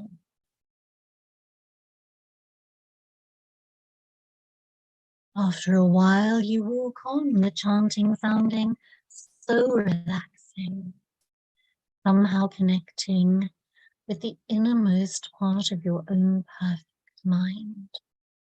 And you notice another alcove in which there's a large, exquisite amber stone, brightly illuminated. The color is overwhelmingly vibrant to look at. Absorb the color orange now into your whole being. Let it resonate deep within you, recognizing the wounds of our collective cultural struggle, connecting you with lost love. Feel its passion now, connection to your own creativity, Emotions all being expressed in a positive, healthy way through kindness, through compassion. Feel connected with the core of who you truly are, an emotional, caring, sharing being, using your creativity to connect to your higher purpose, seeking pleasure, enjoyment, intimacy, soul connection.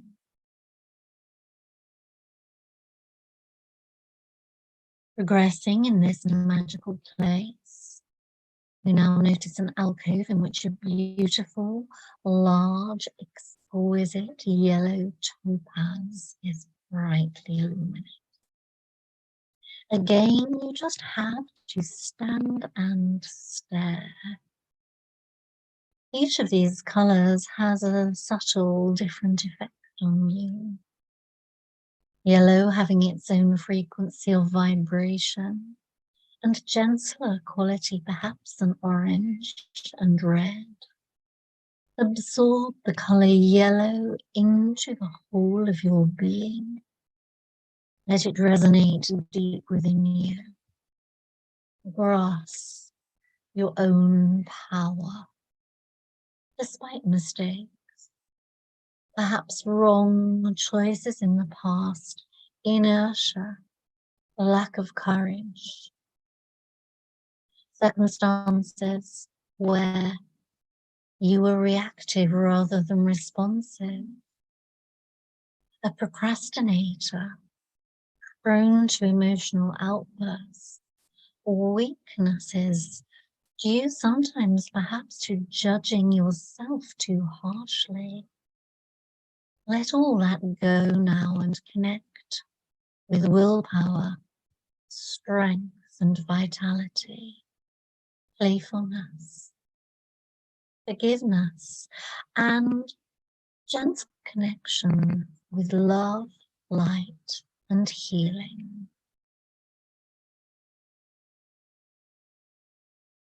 With an increasing feeling of tranquility and serenity, you find yourself moving towards an alcove in which you see a large, exquisite green emerald, brightly illuminated. Feel the calmness of the color green now. Absorb the healing color green into the whole of your being. Let it resonate deep within you, opening your heart, healing past traumas, lost love, unrequited love, releasing all self-judgment, forgiveness of yourself and others, compassion, tenderness, connection with universal love that surrenders all fear, altruism, pure gratitude, the flow of kindness and generosity bringing wholeness, feeling the connections between everything, everywhere, that are mostly felt, not seen. Unconditional letting go, releasing self-judgment, to recognize universal love as our most fundamental, unifying force, our most potent power, all belonging to you. Feeling more and more at one with yourself, strolling on again in the incense-filled air and lulled by the gentle chanting voices in the background. Your eyes are drawn to an alcove in which an amazing, large, exquisite blue sapphire is brightly illuminated. Look at that blue. Notice how cool it seems compared to the other colors. Feel the vibration of the color blue. Let it resonate deep within you, feeling its clarity, truth, in communicating with the innermost self, releasing doubt, negative feelings, negative thinking, insecurity, limitation,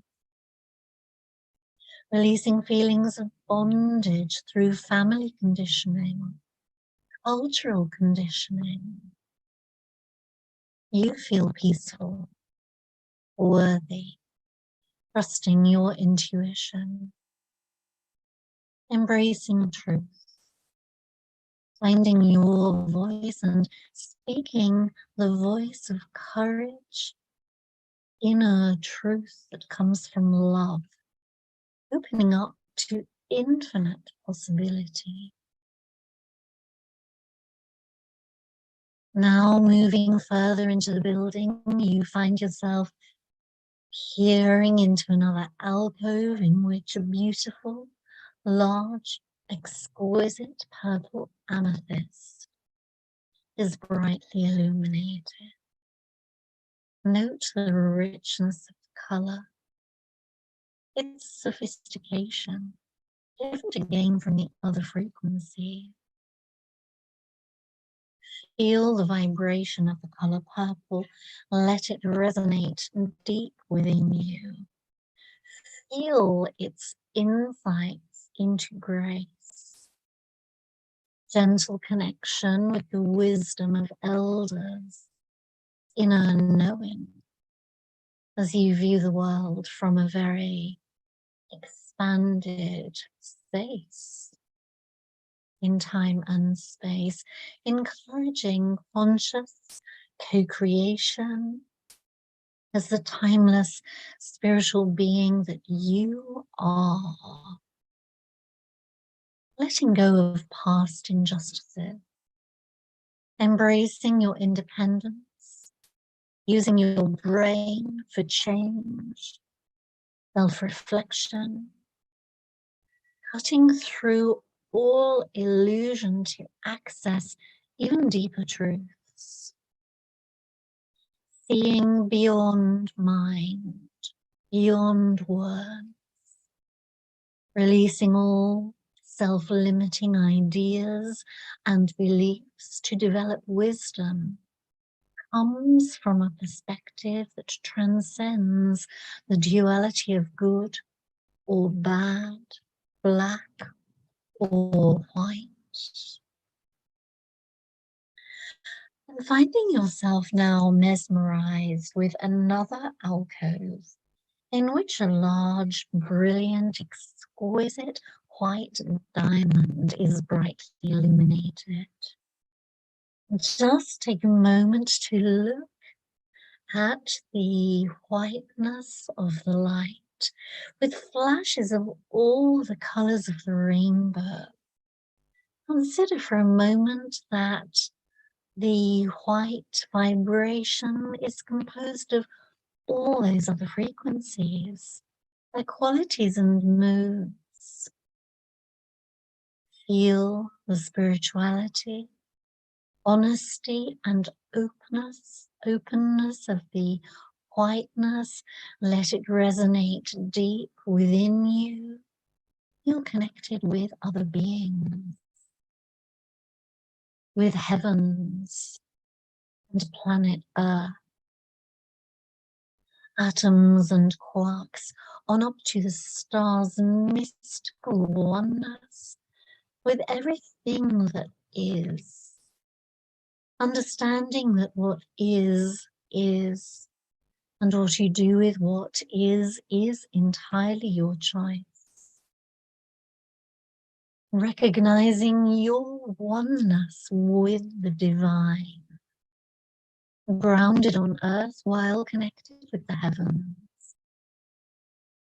Honoring ancestors with love, peace, joy, and deeper truth. All those who've passed before that give guidance and support now. guiding you with serenity, preparing you to go beyond the previous limits of your own ego, embracing an attitude of eternal gratitude at one with the infinite. And contemplating the sheer beauty of this moment.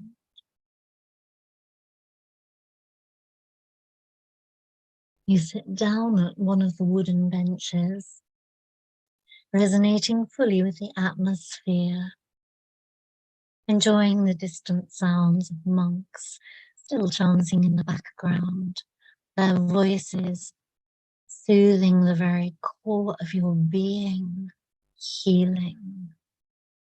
And it's as if this is a special place, safe and secret, a place where you can relax as you haven't relaxed for ages, and reflect upon your reason for this journey, this inner journey, this journey of self-exploration, your quest for self-knowledge, to explore one of your past lives, to learn about the eternalness of your being, to relive an experience you have known before.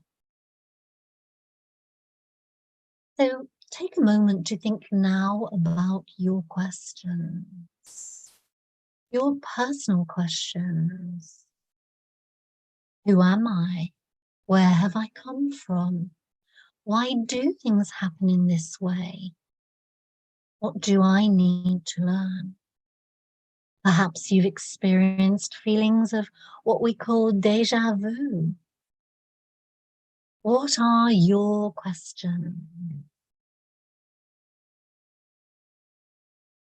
Exploring further into the building, you become aware that the flagstones beneath your feet have given way to a floor of polished marble, and that the walls are panelled in dark oak from floor to ceiling. Now, look along that panelled wall for a door. You must look very carefully until you observe a small brass door handle. That's right. You can see it now. Open that door and see before you a stone stairway. The steps are worn and narrow, and they lead down into the cellars. Move slowly down these steps. Feel yourself descending deeper and deeper into the very foundations of the building. At the foot of the stairway stands a man, an old man. His hair is white, and he's wearing a long white gown that reaches almost to his ankles. His feet are bare. He is the guardian of records, the keeper of the archives of mind, all mind. He holds the records containing all the information, all the details from all of your past lives. He is expecting you, and he welcomes you. Explain to him now your quest for self-exploration, self-knowledge. Tell him your questions and ask to see the record of your past life that will give you the information you require. The old man, bowing his head, listens attentively to you and tells you that he is ready and willing to grant your request. Your guardian beckons you to follow him into the library. You seem to float behind him through the seemingly endless corridors, past shelf after shelf piled high with books. At last he comes to a halt. He stands there for a few moments before pointing to a particular shelf of books. And your gaze alights upon your own name inscribed on the shelf in gold embossed lettering. Read this name and verify that it is indeed the name by which you are known in this life. Then survey the books that are on that shelf. Your shelf containing the records of each of your past lives. There may be many books, or there may be a few. Books, one for each of your past lives. Observe the succession of leather spines. They are placed in chronological order from left to right. As this life is not over yet and its record has not been completed, the book on the extreme right relates to this life experience. Using your intuition now, choose the book that will answer your questions, the questions you'd like answered today. The book that will show you the answers. Take that book. Hold the volume firmly, feeling the texture of its soft leather cover. Observe the dates of that life. And know that in a few moments, you will open the pages of this book and observe its contents. This book contains a full account of one of your past lives. Your guardian directs you to a large and comfortable winged armchair. And as you sit down, you immediately sense that many people have sat here through the ages, just as you are now. And you feel safe and secure as you place your book upon your lap. Your guardian lights a candle beside you so that you can see everything very clearly. Opening the pages of your book now, you may choose to look at any aspect of that life, anything you wish. Your birth, your death, childhood, adulthood, anything and everything you wish. You will see or hear with no fear words, pictures, events, sounds, scents, tastes, experiences. What is contained in this book has already happened. It presents no surprises to your subconscious mind. You are merely looking at the record, delving deep into the memories of your soul. Take your time. Open the book at the beginning. Turn each page of the book slowly and carefully, reading the words, observing the pictures, taking your time to look at you, to learn about you in this life. Are you male or female? Take note of your name. Take note of the dates that are significant. See the pictures. Perhaps the pictures are hand-drawn. Perhaps you see photographs. Look at the people there with you. Observe their faces. Look into their smiles. Look into their eyes. Take note of anyone you may recognize as an associate in this life. As you read through the pages of your book, you can take as much time as you need. Examine any section you choose, or read it thoroughly from cover to cover. Absorb the record calmly, passively, without emotion. You'll have all the time that you wish to explore any aspect of that life. See all that you need to see. Hear all that you need to hear. Find the answers to your questions. Take your time. Page by page, absorb the contents and know that this information, this experience, this life experience is so valuable. It's all about you, a life you've lived before, and its content has contributed to you being the person you are today.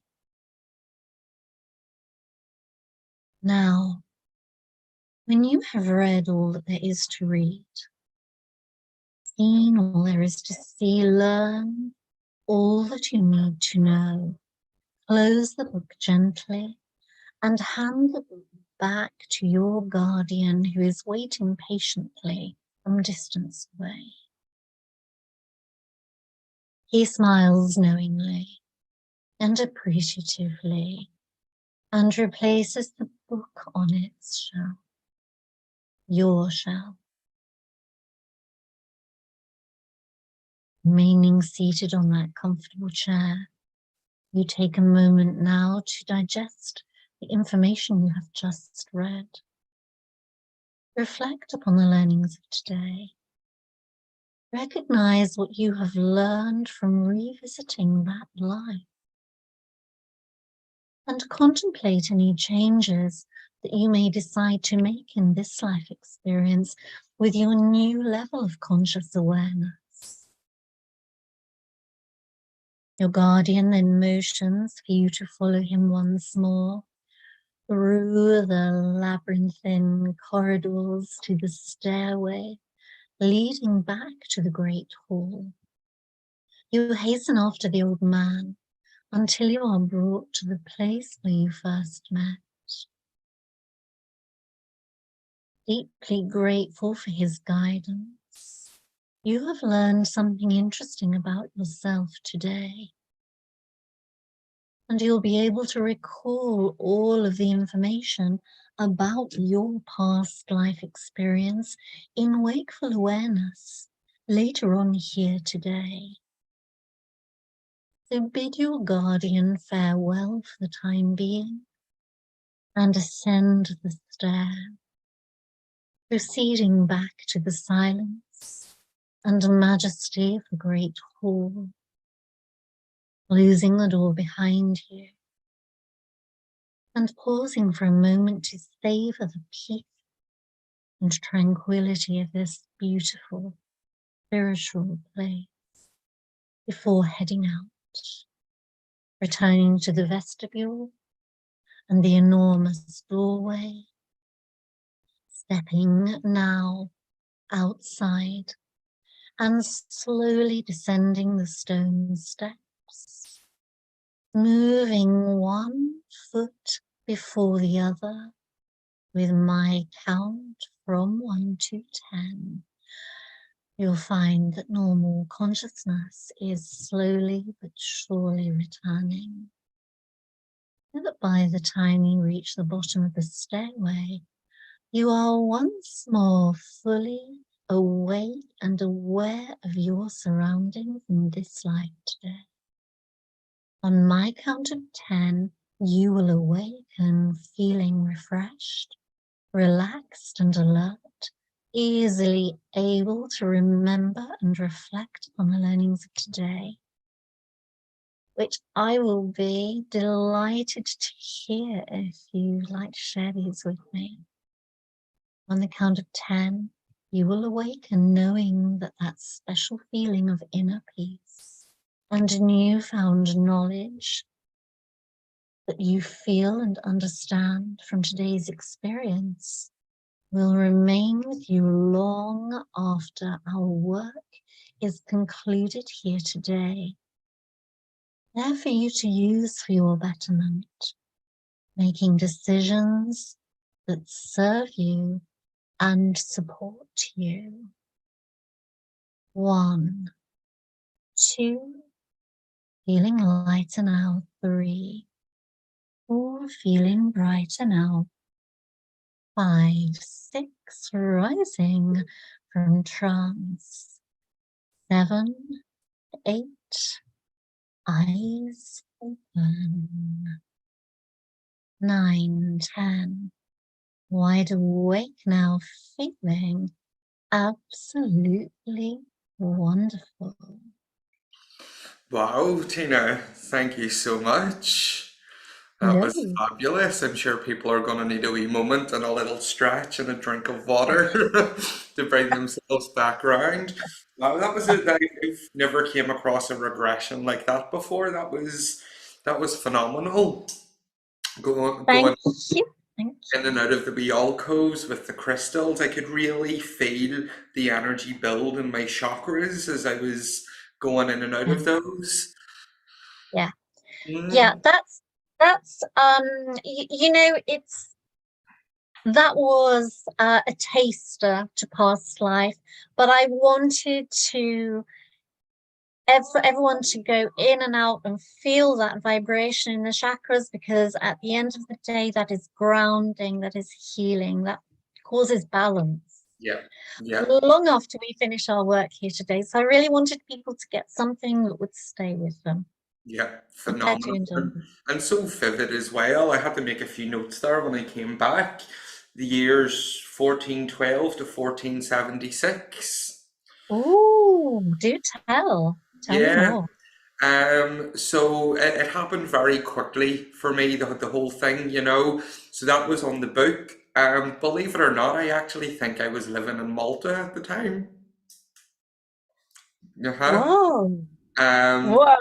I know. I remember being that came up as being a barefooted monk.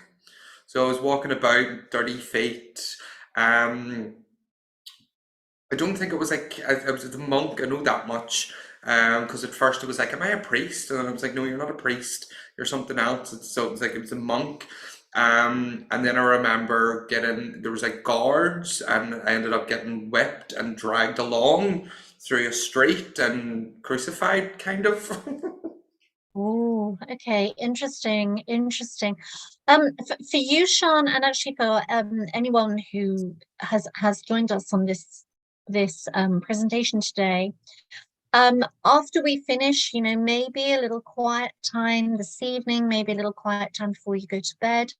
Just take your mind back into that library, take your mind back into that book.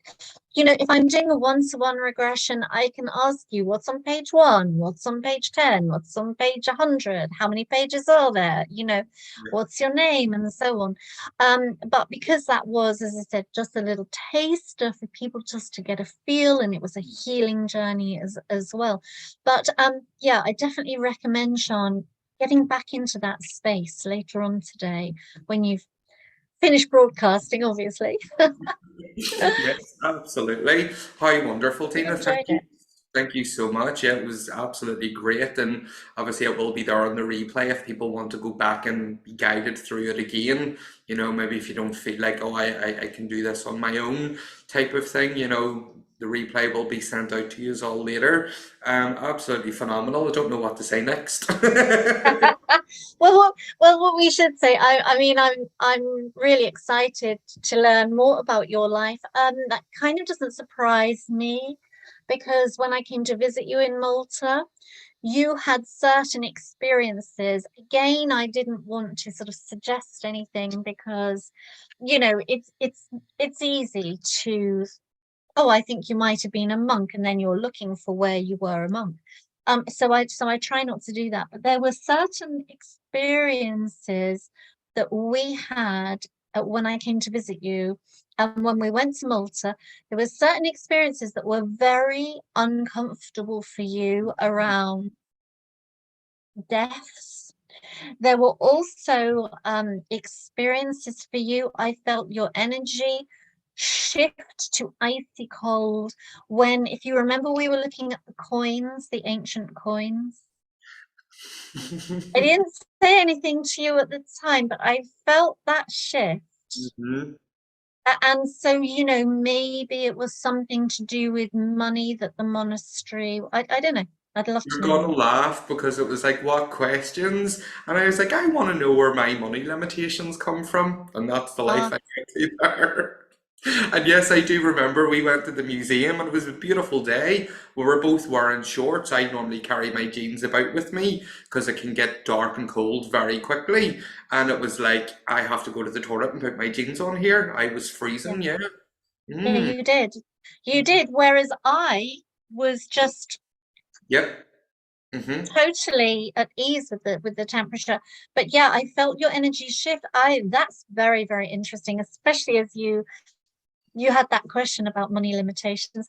Listen, is there a way that we can ask or give people our details if anyone wants to write into me, Yes, anyone wants to write into you absolutely. with their experience? I mean, it's a subject I'm passionate about, and I would absolutely love to hear people's experiences. Yeah, Maybe just when you send out the replay. yeah, I will put your email address if people want to send an email about that because I know in a few minutes we'll have our next guest on. Yeah, It'd be great if we could have got loads of people to chat. Unfortunately, we're all about delivering you a better service, not a half-assed regression. So, yeah. but yes, your email address is tina@hypnotherapy1.com. That's it. Yeah, that's my So, personal email address, tina@hypnotherapy1.com. If anyone has a question about what happened or didn't happen, or if anyone wants to tell me or ask me something about their experience, I would be absolutely delighted to hear from you. yeah, fabulous, fabulous. Thank you so Thank you much, very much. Tina. Thank you. And I know you're joining us again tomorrow. Would you like to share with everyone what your topic will be tomorrow? No? Well, tomorrow, thank you very quickly because I know you have your next guest coming. So tomorrow I'm going to be talking about limiting beliefs around weight loss. I'm going to be talking about root causes around weight loss. I will be doing probably just about a 10-minute hypnotic meditation tomorrow, because I think we're going to be having a special offer for one of Sean and I sometimes collaborate Mhm. on weight loss programs. We have a new program just coming out, launched today, though I have to say I think we are already about a third full. So whether there's actually any space tomorrow remains to be seen. But if we do, we will be having a special offer for people to join our hypnotic gastric band program. So Ooh, tomorrow's going to be about weight loss, but as always, it's not just about the weight, it's about the mindset behind it, because thoughts do become things, and everything that absolutely. shows physically begins in the mind. So I'm looking forward to that. Absolutely. Cannot wait. Obviously, I'll be speaking to you another 19 times tonight because that's just our life these days, Tina. We have so many new projects coming out. I know, I know. It's like, what about this one? And what about this one? But thank you so much. I really appreciate the fact that you've let me bully you into coming into both days. I know you're giving up your weekend for this, so I greatly appreciate it. And I know everybody watching at home will have just had a wonderful experience with that. And thank you so much. Thank you so much. Thanks for having me. Mwah. Sending love and appreciation to everyone. See you soon. Thank you. Bye. What a absolutely fabulous um, regression session. It took my brain just a few minutes to catch up there. I don't know about you guys, but I was really in that. But I am just that type of person. I love everything to do past lives, hypnotherapy, meditation, all of that, because it really can give so much enlightenment and so much inspiration into, certain limiting beliefs that we have now. Because a lot of people, talk about the law of attraction, um, which is awesome. It's great. It's one of the laws that govern the universe that we live in.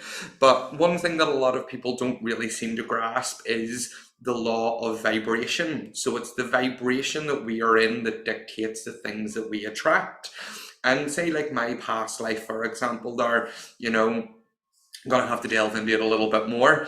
But that one, when I wanted to know about, these limiting beliefs that I have around money, and if that's an energetic thing that's, in my spirit, it's in my energy, carrying it from one life to the next, without being aware that there's a limiting belief that's coming from somewhere, then even though I'm, doing well at business and I still hit glass ceilings and I still struggle and, there's still those things that happen because there's that energy from that past life that is there. So that dictates my vibration as a whole. So that's what the universe responds to. And one of the things that Dr. Tina says is once these issues come to the light of conscious awareness, they can never influence you the same way again.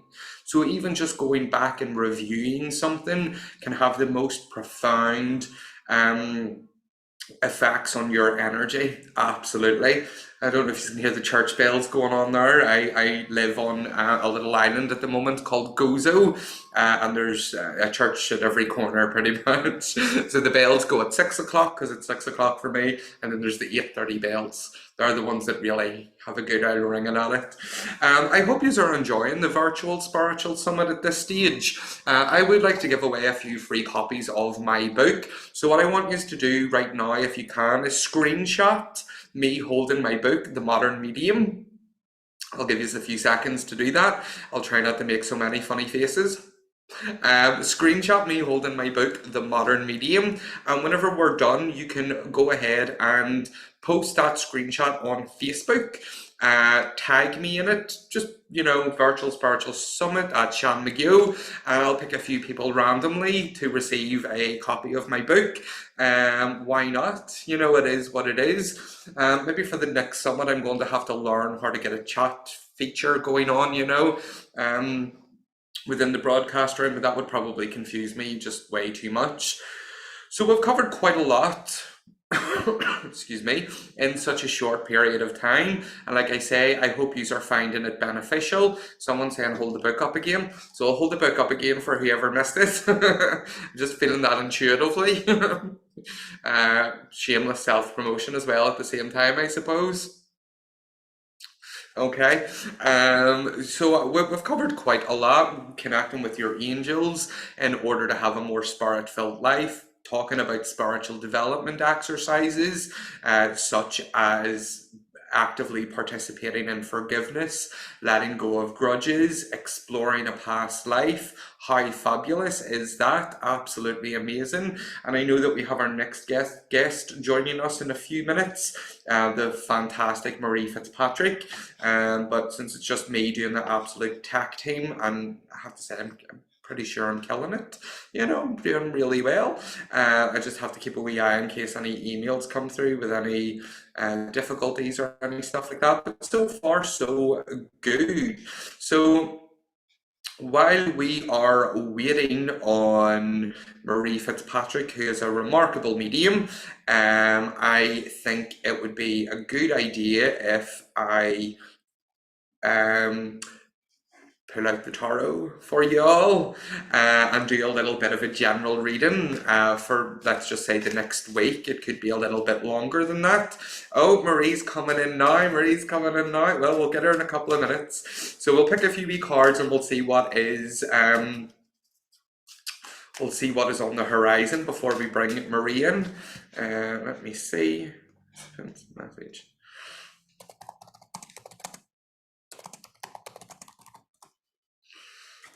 So let's see what the cards have in store for all of you wonderful participants taking part in the virtual spiritual summit. So we had a jumper first of all, which was our judgment card, and the judgment card would really suggest that things are changing. So for those of you that are having a little bit of a difficult time at the moment, maybe it's been crap after crap after crap, we're really beginning to let things go now. The judgment card is either the sun setting on a situation, and then we've got the sun rising on a brand new day and a brand new chapter. So really do embrace this healing journey that you may be on. If things are stressful, I feel there's like some opportunities that are coming for people as well with our little Six of Swords. If you have been hemming and hawing about doing something, about learning something, about whatever it may be, grab the opportunity as it comes your way with the little Six of Swords card. Now I know this is general and there's like over 500 people have registered, so this may or may not make sense to you, but hopefully it makes sense to some people. Grab the opportunities that come your way, and when these opportunities come your way, things will be absolutely fine for you. Some people have been in a little bit of a difficult situation as well. An ongoing difficult situation. Some people I feel around housing situations as well. There's been a bit of stress there. Within a period of 3 months, there is going to be changes that are coming along there. But also for those that have been in that little bit of a negative mindset, understand again that period of 3 months shows change. Now, work through whatever it is that you're doing, absolutely. Our Nine of Wands talks about things being a little bit stressy, especially when we're learning something new or trying to embark on a new part of our life, but know that you can deal with absolutely everything that is thrown at you. The Four of Pentacles is saying you can do this, absolutely. Find that balance and find your own security in life. So again, very general, like I said, over 500 people have registered, but I thought I would pick a few little cards anyway. And let's welcome the wonderful Marie Fitzpatrick into the Spring Virtual Spiritual Summit. Hello, Marie. Oh, I've unmuted you and all myself there. You're going to have to, there we go. Hello, Marie. Hello, Sean. How are you? I'm blessed and highly favoured, but we're not talking about me, we're talking about you. Marie Fitzpatrick, for you guys that don't know, we go back a very long time, Yep. longer than either one of us would care to admit. Yes. Yes, I'll agree with you on that one. So, Marie, rather than me just bum you up, I'll do that in a minute. Why don't you tell everybody that's watching who you are and what you do? No problem. So I'm Marie Fitzpatrick. I'm international psychic medium. So I do a lot of either Zoom readings or a lot of one-to-one readings, and I do a lot all over the world. Okay. I am also a tutor and mentor, and I have also opened my own centre here in West Belfast called Home of Holistics, and it's about bringing mediumship home, and it's about having all our local talent recognised and bringing it back to where it all began for me. So it is. So a lot going on at the centre. I'm also trained in a lot of therapies, but mediumship is where my heart lies. And Absolutely. yeah. Absolutely, and this is the part where I will, bum and blow you up a little bit there. Marie, you've been working with Spirit for just shy of 20 years, Yeah, okay. and you're probably one of the most recognised names in mediumship in Northern Ireland. Thank you. Wasn't a question, was a statement.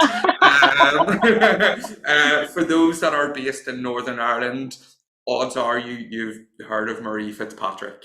That's just it. Marie has been a wonderful ambassador for the spirit world for, like I say, almost 20 years and providing her work. And when I was organising this summit, Marie kept popping into my head, and I was like, she's busy. I'm not gonna be like, come on, join my summit. And until that wee nudge was a little bit too much, and I was like, Marie, you're gonna come join my summit, aren't you? Of course, and where else? Of course I would, not a problem. Yes, I'll jump at the chance. Fantastic. And the reason as to why this is my spring virtual spiritual summit, and I could have easily filled it with all those mediums I've met in the 12 years I've been working full time, but I want to show things very differently from the metaphysical field, and I was like, yes, I do want mediums involved. And explain your work as a psychic medium. Okay, so as a psychic medium, well, as you know, I truly believe that everybody is psychic. Okay, I truly believe that because anybody who will know, if they have thought of someone and it pops into their head, or maybe the phone rings and you know who's on the other end, or you just have all those feelings, and that is the psychic part of it. That is us tuning in. As a medium, then that we also go that bit further because then we talk to the world of spirit. We are that connection, if you want, between the living world and the spirit world. We're the middle people. And for me, my work, it's actually all about healing as well, because I'm a great believer that the messages that we bring forward from the world of spirit is healing those who come, all my clients that come to see me. I am a great believer that spirit is set them there, that they've chosen me for whatever reason.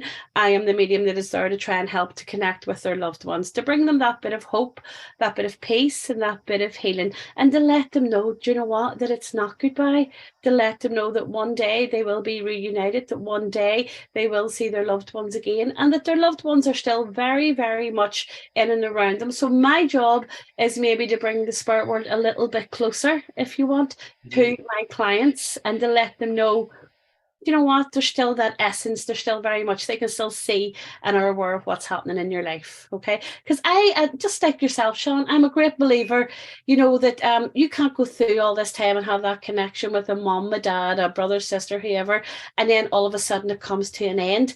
That love, that still continues, that connection. So for me, that's what my job is about. It is about letting my clients, letting those around me maybe also feel into, give them the evidence of mediumship, the evidence that their loved ones are still very much there. The E word. The E word, The evidence. E word. Now, you and I, both as spiritual teachers, mentors, whatever title you want to call it, we understand the terminology. We know what's evidence from spirit. We know what's information from Yeah. spirit. We also know what's psychic. And I find a lot of people don't fully grasp the evidential nature of mediumship. You know, how could you explain that to maybe people that aren't our students or aren't other mediums? The evidence. Evidence is important because that evidence, it could near enough be, it's about their life. Remember, you're their voice. You are their voice. It is their life. It is not maybe the things that is happening around the person, although sometimes they can acknowledge Yep. that. Of course they can, but it's about that person. It's about describing their personality, describing maybe about them, about their life, maybe their memories, how they have worked, maybe how they pass, the information. Sometimes, and it's not all about dates and names. I don't mean that. It's about the essence of their spirit. It's about when that person sits in front of you and goes, yeah, that is my dad. Yeah, that is my mum. Yep. I always say to people, if I'm working with a gentleman and I was to come through and say, oh, would you understand this gentleman's personality is a tad grumpy or whatever? They go, yeah, that's definitely him or whatever. Because if I was to say, oh, this is a lovely, lovely, gentle, easy, they're going to go, that's not my daddy. Yep. So the evidence has to be their personality, their life, because we're the voice.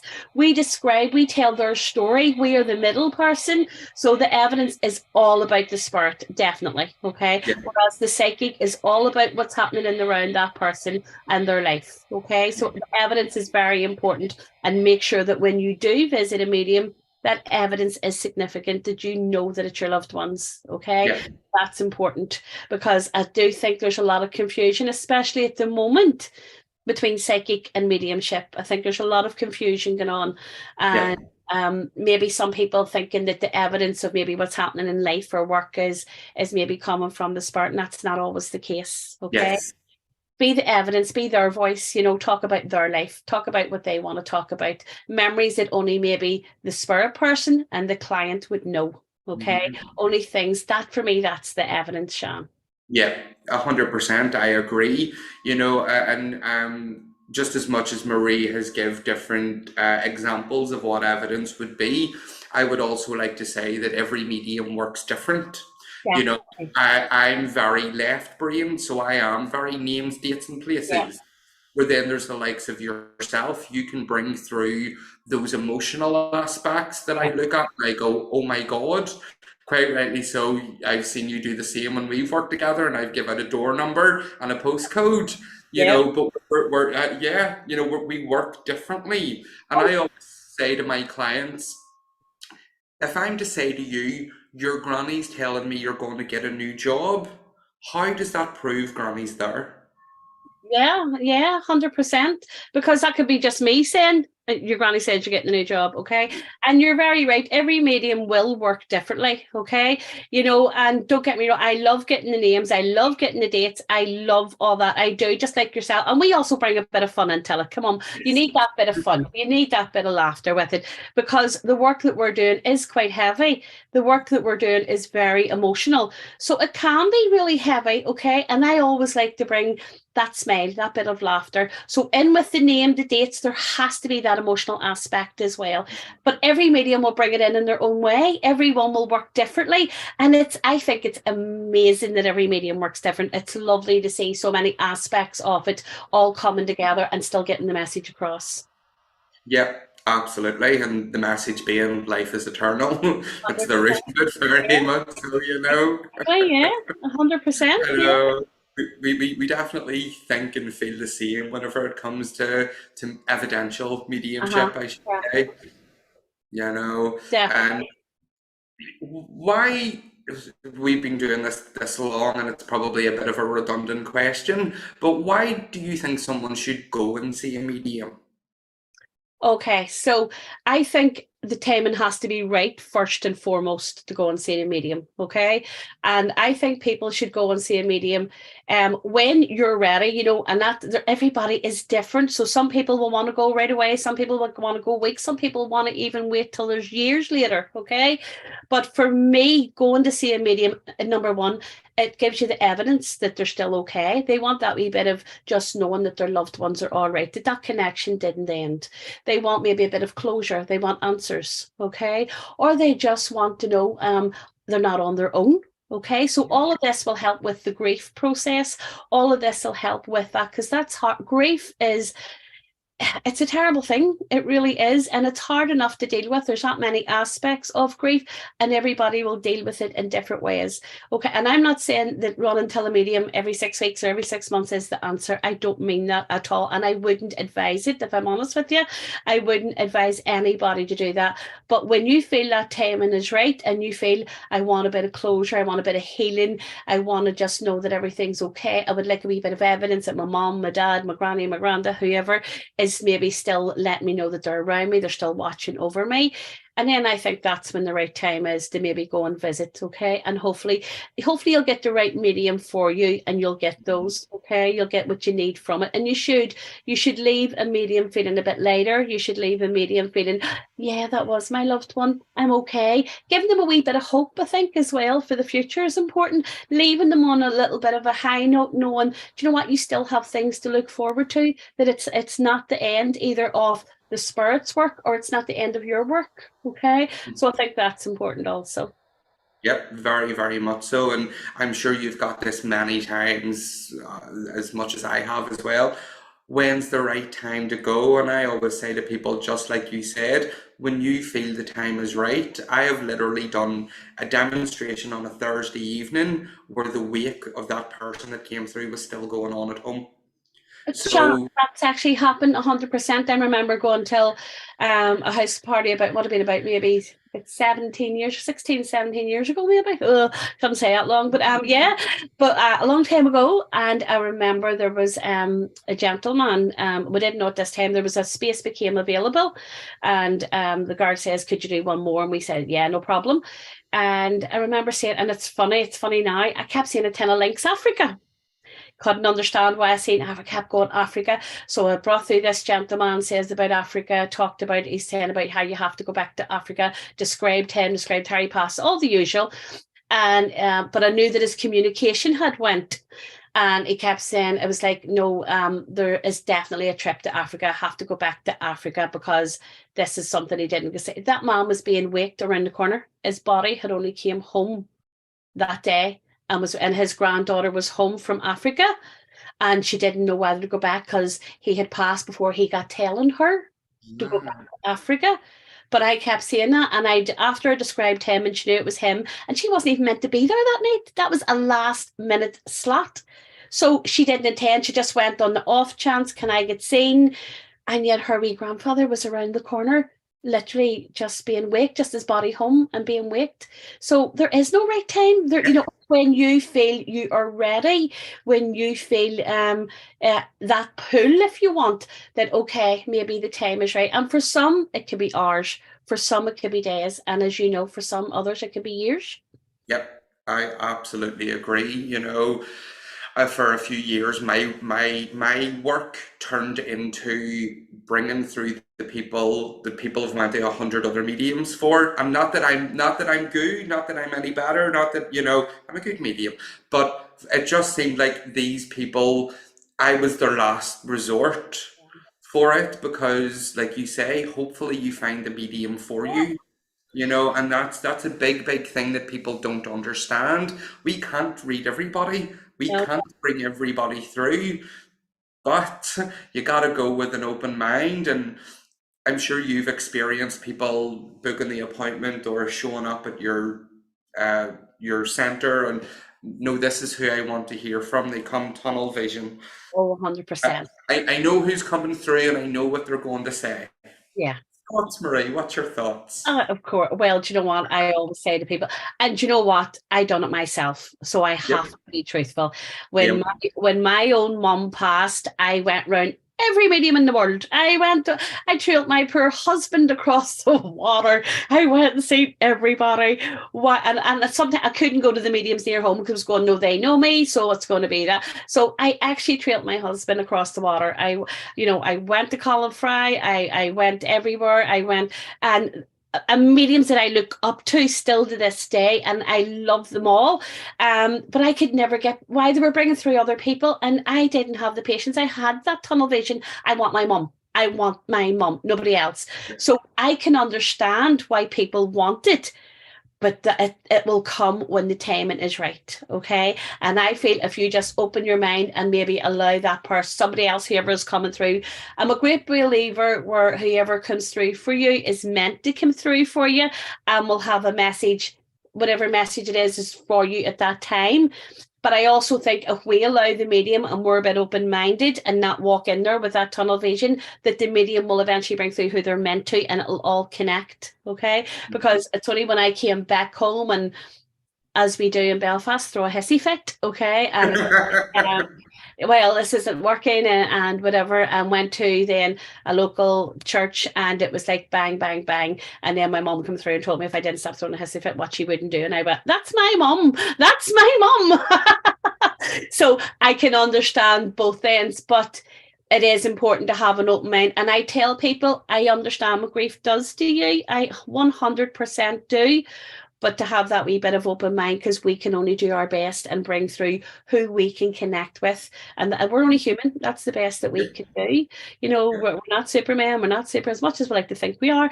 We're not, okay? But, I'm a great believer in what's for you won't go past you. If someone is coming through with a message, okay, then maybe then you will hear from who you need to when the timing's right. Mm-hmm. So rather than clients or people that are wanting to book readings, maybe they've never had a reading before, and they're like, say, like you, for example, you want to hear from mum. Me was my granda, as you know, I tortured you enough back in the day. And I was honoured to bring him through. You did, yes. Rather than clients that have that, I want a tunnel vision, what would be things that they could do mentally and emotionally to prepare for going to a reading? Do you know what I always say? Come in and expect the unexpected. Okay, literally, because half of the times I don't know what's coming through on the reading until I'm in the middle of it. So expect the unexpected. For example, today, before I even left here, before I left the shop to come down, and it was I had two lovely women in, and they were talking and whatever, and I brought through whoever, and then at the last moment it was like, oh, just as you went to move, I see this young fella, blah blah blah, spoke and whatever, and she roared, "That's who I wanted." That's who I wanted. So I had brought the other people, but it was only when the energy moved or she shifted, I realized there was another one there and they were able to get it. So, and I think also what will happen is throughout the reading, she had let her expectations go. She had let her guard down. So that is important when going to see a medium. Don't have your guard up. I don't know what people think. Some people think, that we have all the time in the world that you can go and research them. And I wish I had time. I don't have time to breathe at the minute. But with a medium, just go, be honest, say yes, say no. If you don't know, you don't know. Don't make it up. We can't make it up. So it's like we're being honest with you, telling you what we get. So the client is the same. So try and just be relaxed as before the reading. And I know it can be nerve-wracking. Some people get in for the first time, but I always like to try and break the ice with them, have a bit of laughter. How are you? How's your day? How'd you get here? Or things like that. Break it up with them, but try and be relaxed and try not to focus on one memory or try not to focus on one person, and allow us just to be able to work with you. And hopefully you'll get what you need from the reading, and hopefully you'll get who you need through as well. But have that settle yourself a wee bit beforehand, even clear the mind, even a wee bit of meditation, 2 minutes, 5 minutes, bit of breathing. Just relax the body and relax the mind and let us do the work. Yeah, absolutely. And I like how you mentioned there, just be honest, say the yes or the no, and if you can't understand, you can't understand. Because I would rather a client tell me within the first 5 minutes, I don't know who that is that you're talking about, Yeah. then we're 30 minutes in and they're like, yeah, that's shit. Definitely. Let's No, see if it's supposed to bother. yeah, no, it's 100%. Look, do you know what? If I'm giving you the description or I'm telling you what's happening or whatever, then just tell me honestly, yes, no. It's the same. And I always have a lot of respect for mediums. If they're not getting nothing, be honest. It's not okay. It's just maybe I'm not the medium for you, or maybe today, or do you know what? Maybe there's a lot going on in the medium's personal life that they're not just feeling on top right then. But just be honest with it. Just it is important. This type of work gets a lot of bad reputation, I think, as well sometimes. And that's why I want to bring it home. I want to bring it back and bring the honesty, the integrity, the hope, the peace. Okay. And even when just like yourself, when you're teaching, you're training people, if you're not getting nothing, say you're not getting nothing. If your client is saying, I'm not sure, okay, say that, would you like me to keep continuing? Is it okay if I try and dig a bit deeper? Let them say that we're not forcing anything on them, that they're also in control. They have a voice, and that's important as well, okay? But I do believe that honesty, integrity is a big, big part of our job. Yeah. I 100% agree. I've had weeks where I've had to rebook in more clients than I actually seen that week because it just wasn't flowing right. I was maybe getting more I'm unsures than yeses. And after 10 years, you just kind of go, I need to stop. Yeah. I just know I need to stop and I'll see you in 2 weeks, And there's been times where it's been like, oh, right, I've only earned 2 readings this week and rebooked 25. That's okay, because you know what? This is what it goes back to. I think we need to realize that we're human as well. And I don't know about you, but I find it's near enough like where people are sort of like, but fit me in now, forgetting that we have a home life or a family life. And I mean, and like yourself, sometimes you'll get text messages 12 o'clock, 1 o'clock, 2 o'clock in the morning, and my mirror fell at the wall. Was that my granny? No, you didn't put the nail in properly. It's I'm sorry, but that's the type of things, and I'm like, no. But I do feel at the minute there has to be the balance, okay? There has to be a balance. And I just think sometimes it doesn't flow. If you're under a lot of pressure or even physical health issues, anything like that, it will not flow because spirit will give your body time to heal. So they'll sort of draw back a wee bit to tell you. And I know I've learned the hard way. It's like spirit, if I don't stop when I'm not feeling well, spirit will stop me. Yes. They will just stop me in my tracks and they will say, time to rest, time to recuperate. And then when you're feeling a bit better, we will work with you. So, and you got to remember, they know better. So we can't really argue with them, can we? Doesn't stop us though, does it? No, it doesn't. No, I think I have more arguments with them than I do with my husband. I agree. Yeah. Sometimes I have more conversation with spirit than I do live with people. Yeah. But and 100%. that's the thing with being a medium, and I know each individual mediums will bring each individual experience and Of course. understanding of spirit people, spirit world. And I get asked quite a lot, like, oh, it must be wonderful for you being able to see them.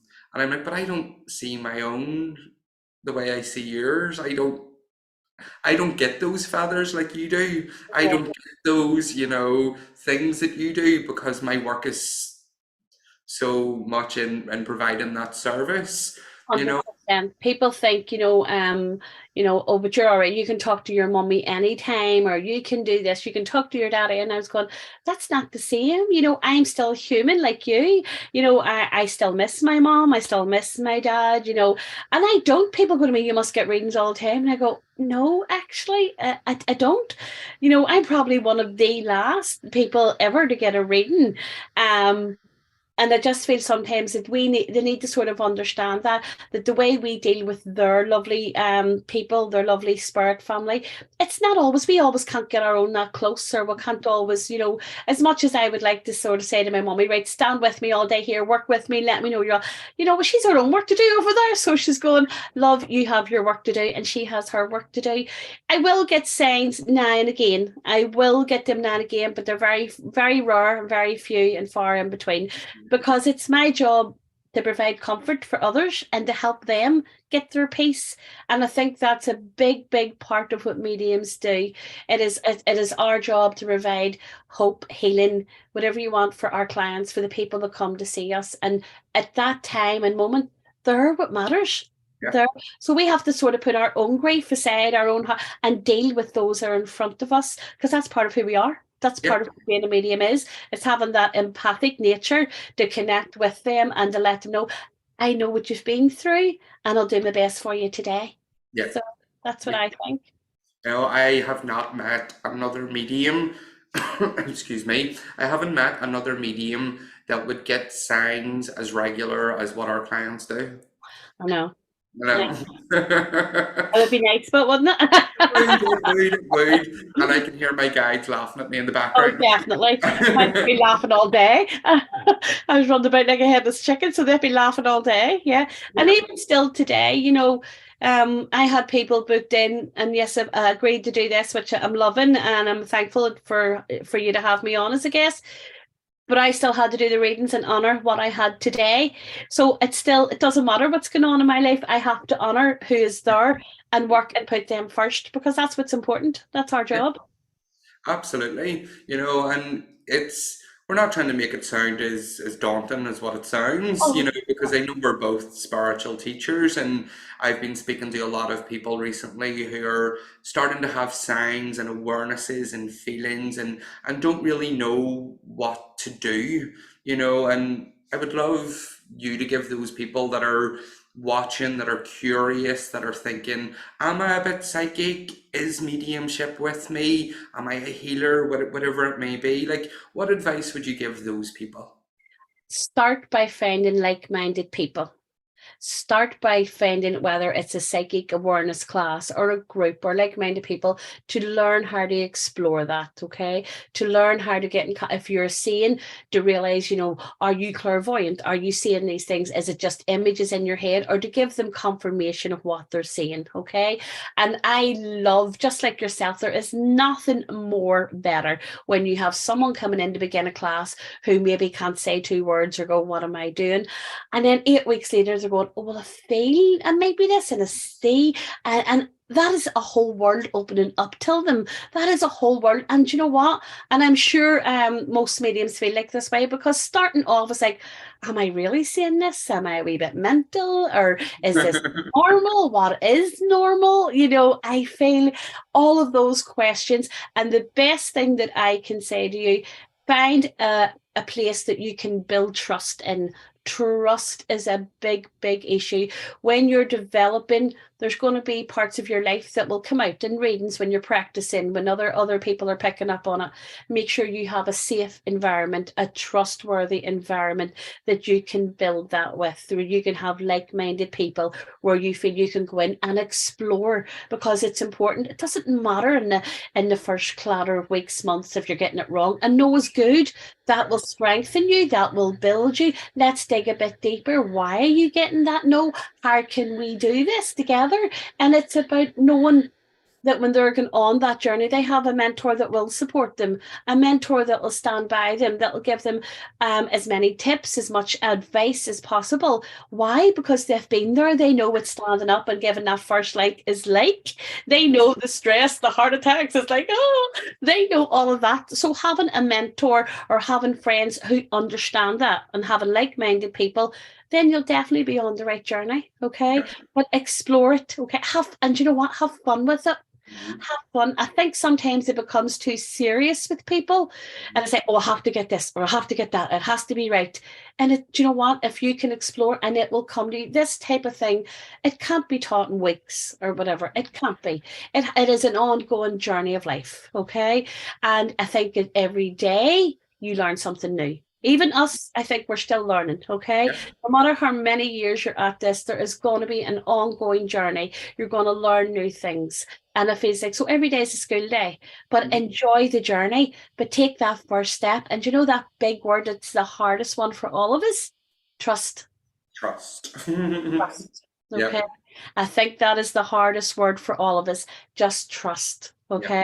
Because it's very daunting. It's very scary taking that. I mean, walking into a room going, what am I doing? Am I nuts? What are these people going to be like? What are they going to think of me? And then you walk in and you meet some of the craziest but loveliest people in the world. Okay. Some of the craziest but loveliest people in the world. And, you know, and they become friends. Literally, I have seen some people have been with me for like 10 years, you know, and I always joke, you can't get rid of, you know, and I wouldn't want rid of them. They're amazing guys. But take the first step, okay, and trust yourself and trust in spirit that your journey will unfold before you, okay? Getting Absolutely. that group is important. Yeah. You know, I run two mentorships at the moment. One is brand new, is in a few months that they've just been sitting with me. The other one, these girls have been with me 3 or 4 years. And see the bonds that you form, like even as the mentor, like those ones in that group that are 4 years, like they know things about me my family doesn't know. They'll speak to me in certain ways that Yeah, would fly if it was a stranger. And yeah. it's like there are 4 years they've been committed with me every single week. And I thought, right, time to be a hard ass on them, making notes when they're giving out links. I'm starting the class. I'm going to assess. She's giving links here, and I'm making notes going, can't say anything bad. That was better than what I can do. These people, why are they still coming to see me? And then there's like the new ones that we have, they're starting to get used to me, they're starting to get used to one another, they're being confident, and they're connecting with spirits. And you can see the dynamics with like those ones that are 4 years, those ones that are a few months. You know, you see those friendships bond, you see just the beautiful relationships and them really like encouraging each other as well. You know, a lot of my four ones that are 4 years are I'm encouraging them now, get out and do your own things, you know, and you see them sharing each other's business pages on their own business page. You know, there's no competition. It's like, mm, That's what I love. I torture mine. See some of mine, and I go, I want you out there. I want you to build the page. I actually bring them out on demos with me so that I can get them out working. I bring them on lives with me because, and I know this is going to sound funny, but there's enough spirit out there for everybody. Do you know what? There is enough in this world. And the more people we get out working for spirit and helping and healing hearts out there, then I just think it's a better place this world will be. And I would encourage anybody. I would open my center. I open my center to mediums. Some mediums come out and hire a room and they do a lot of therapies from my center. They have, and they're going, but this is your center. And I go, I would have 10 mediums. It doesn't matter who comes in here as long as they get the right medium for them. I don't care. And as you know, I just love, I think it's important that we nurture them and we send them out there. We go do it. And I'm a great believer. The more I get in, the more we can train up, the more we get out, maybe the more we can help heal this world. Okay. And I think yeah, and the less breathings I'll have to do. 100%. That's my goal. That's my goal. So it is, but 100%. There is no room for jealousy. I don't have room for ego. I don't have room for jealousy. It's not. I'm a great believer. I will share anybody's business. I will, if I believe in you, I will share it. And I can say that. Yeah, I think like ourselves, like obviously I'm not in Belfast anymore, but we would have been very independent. You know, there was no affiliation to other centres or organisations.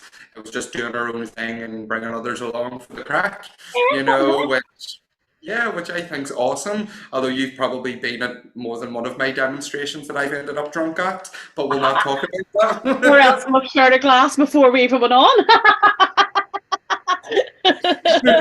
But yeah, 100%. But yeah, but do you know what? But there is that bit of fun, and I do believe, you know what, trying to bring that wee bit of, although we laugh and joke about it, there is an ultimate level of respect with it. Does that make sense? Yeah. Okay. Because at the end of the day, we're talking about someone's mom, someone's dad, and we'll always have a bit of laughter, but there's the ultimate respect for them as well. Okay. And that is important. And yes, I probably have been, just like yourself, very independent, very doing my own thing, because, you know, I'm a great believer, you know, and I mightn't be the medium for everybody. You know, I mightn't be, somebody might go, no, I don't like to look at her, or no, I don't want to go to her, and that's okay. But go to who you're drawn to. If you want to go to a medium, and whether it's not me or anybody at my centre, go to where you feel drawn, but try it. I do think somebody, you should always try it at least once, okay? Yeah. To see what you think about it, because you might just be surprised what you get from it. Mm-hmm. 100%, absolutely. Going with that open mind is where the miracles happen, in my opinion. You know, I over the years, I started to really delve deep into like energy more so than just mediumship, and understanding the mind and universal laws. And then I connect all those bits together with mediumship. And I found that it's the energy of the spirit that comes through has something that they can energetically impart on the client, which mightn't always mean that mummy or daddy's coming through. Sometimes it means that that's your school teacher, or that's the neighbor, or but on an energetic level, the match that happens there is something that we can't really put into words, because it's not the mum saying I love you, it's not the granda going, remember we used to fish together, and you know, I Yeah. love you, miss you. But there's something energetically that always happens. And Maria, I want you to be a wee bit more aware of that as well now. Look for those things that I'm saying in your readings. See, once I say this to other mediums, they're like, I done 10 readings and you're right. Something just that I've never noticed before just happens with that energetic compatibility, which I Oh, think's cool. Not definitely. that, Yeah, and I think you can feel it, and you know, it's like you feel it, it's near enough, like, and by the end of that, I think the client feels it also, you know, and it's like they're going, oh, well, I do feel a wee bit lighter, or what, or I do feel a wee bit more. Yeah, I come in here sort of expecting this, but I feel more connected, or I feel, oh, I feel a wee bit energized as well. So definitely, I would totally agree yeah, with you there also. yeah. You know, I'm one for documenting things. I write everything down. That's how I ended up writing my books. Yeah. Through years of documenting, to me, what was Don't absurd even start, you nonsense. want it. I totally You get that. know, so I would document all these different experiences, and then the more I learned about like neuroplasticity and how the mind works, and even like I say, the law of attraction, the law of Yeah. vibration, all that, just you see those things a little bit differently. And I don't claim to be how I discovered that. I found this happens, but it's interesting to speak to other experts like yourself and be like, and it's like confirmed. It's like I'm not crazy. Great. Exactly. Yeah, you're not. So it is definitely. But yeah, I totally agree. And it is lovely to have, because I think every medium will have their own experience as well. And I think every medium will learn something working with the energy, or working with the aura, or whatever way you choose to work. I think there'll always be a unique experience that you can take from it, and then pass on and say to the others, have you tried this? Have you looked at it? Have you seen this? And that way it's near enough like we're mediums spreading it to other mediums and still giving them new experiences. So sometimes it doesn't matter how many years you're at this, there'll always be something new that'll be added to your toolbox. Yeah, absolutely. I couldn't agree more. I think once you think you know it all, you have to go back to square one. Oh, 100%. And I don't think anybody will ever know it all, okay? And if you Yeah, do think, then, do you know what, give yourself a wee nip and straight back to square one. Yeah, definitely. absolutely, absolutely. Marie, thank you so much. I've just realised we went on longer than what I thought you were going to be here for. So No I hope your husband's not going to be too annoyed at me for keeping you away. problem. Not a problem. And thank you very much Marie, for having me. Thank you so much. For those people that are in Belfast and want to connect with you, it's Home of Holistics in the Stewartstown Road. Yes, that's right, 100%. Yeah, and they can find me Perfect. on And Facebook.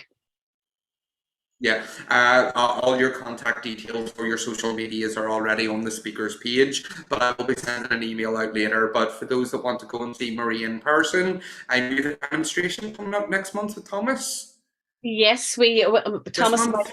myself. No, we're in October. It's in the Waterfront Hall. That one we have. We're in the Waterfront Hall in Belfast. It's October. I'm saying next week. Don't wish out Go upon me on there. again. But no, but me and Thomas do have a mentorship coming up together. Maybe that's what you're thinking of. It's happening next month. Okay. Okay, That's what there we we're go. thinking about. A 3-month mentorship we're going to be doing over the summer. But Thomas and myself is in the Waterfront Hall on the 16th of October. So it is. That's it. Awesome. Great. So get your tickets, because I'm pretty sure it's almost sold out. It is. From all the creeping I've been doing on Facebook. I've just give it all away there. I've been creeping you out on Facebook. Okay. Sorry. You're all right. Okay. Marie, thank you so much for coming along and being part of the summit. I know we're going to be doing a bit more work together and exploring mediumship for people moving forward, whether that looks like summits, podcasts, who knows. That's great. But everybody just keep your eyes peeled. Thank you so much, Marie. I really appreciate it, and enjoy the rest of your day. You too. Thanks for having me. Bye. Bye. What an absolute remarkable medium Marie Fitzpatrick is. Like I say, we go back a very long time. Marie put me up on stage in front of people whenever I was in my development. Didn't have a chance to say no, but we'll talk about that at another point. So what a day it has been. I see no one has told me that I'm looking well, which is, well, everybody has that's been on. But what an absolute fabulous day. I do hope that you have enjoyed today's Spring Virtual Spiritual Summit. If you haven't already, screenshot me with this, the modern medium, post it on Facebook, tag me in it, and someone will win a signed copy. I don't know who's signing it because I haven't Belfast to post it to you, but we will get it to someone else. Tomorrow we have another fantastic day. We have Penny Dix, aka the Astro Coach. We'll be talking all things astrology, what's in the stars for the next month. Then we have Maura, who is a mindset expert, talking all about inner freedom and how to achieve that within your life. Then we have Trace Haskins, who is a techno whiz kid magician that has been teaching a lot of entrepreneurs how to earn money, how to live a free lifestyle, working in harmony with universal laws. And then we also have Tina Heath rejoining us tomorrow, where she'll be talking about the mind and weight loss. I'll be here seeing me, different suit, hopefully. And like I say, have a fantastic evening, guys. If I don't see you tomorrow, well, that's on you, not me. Have a good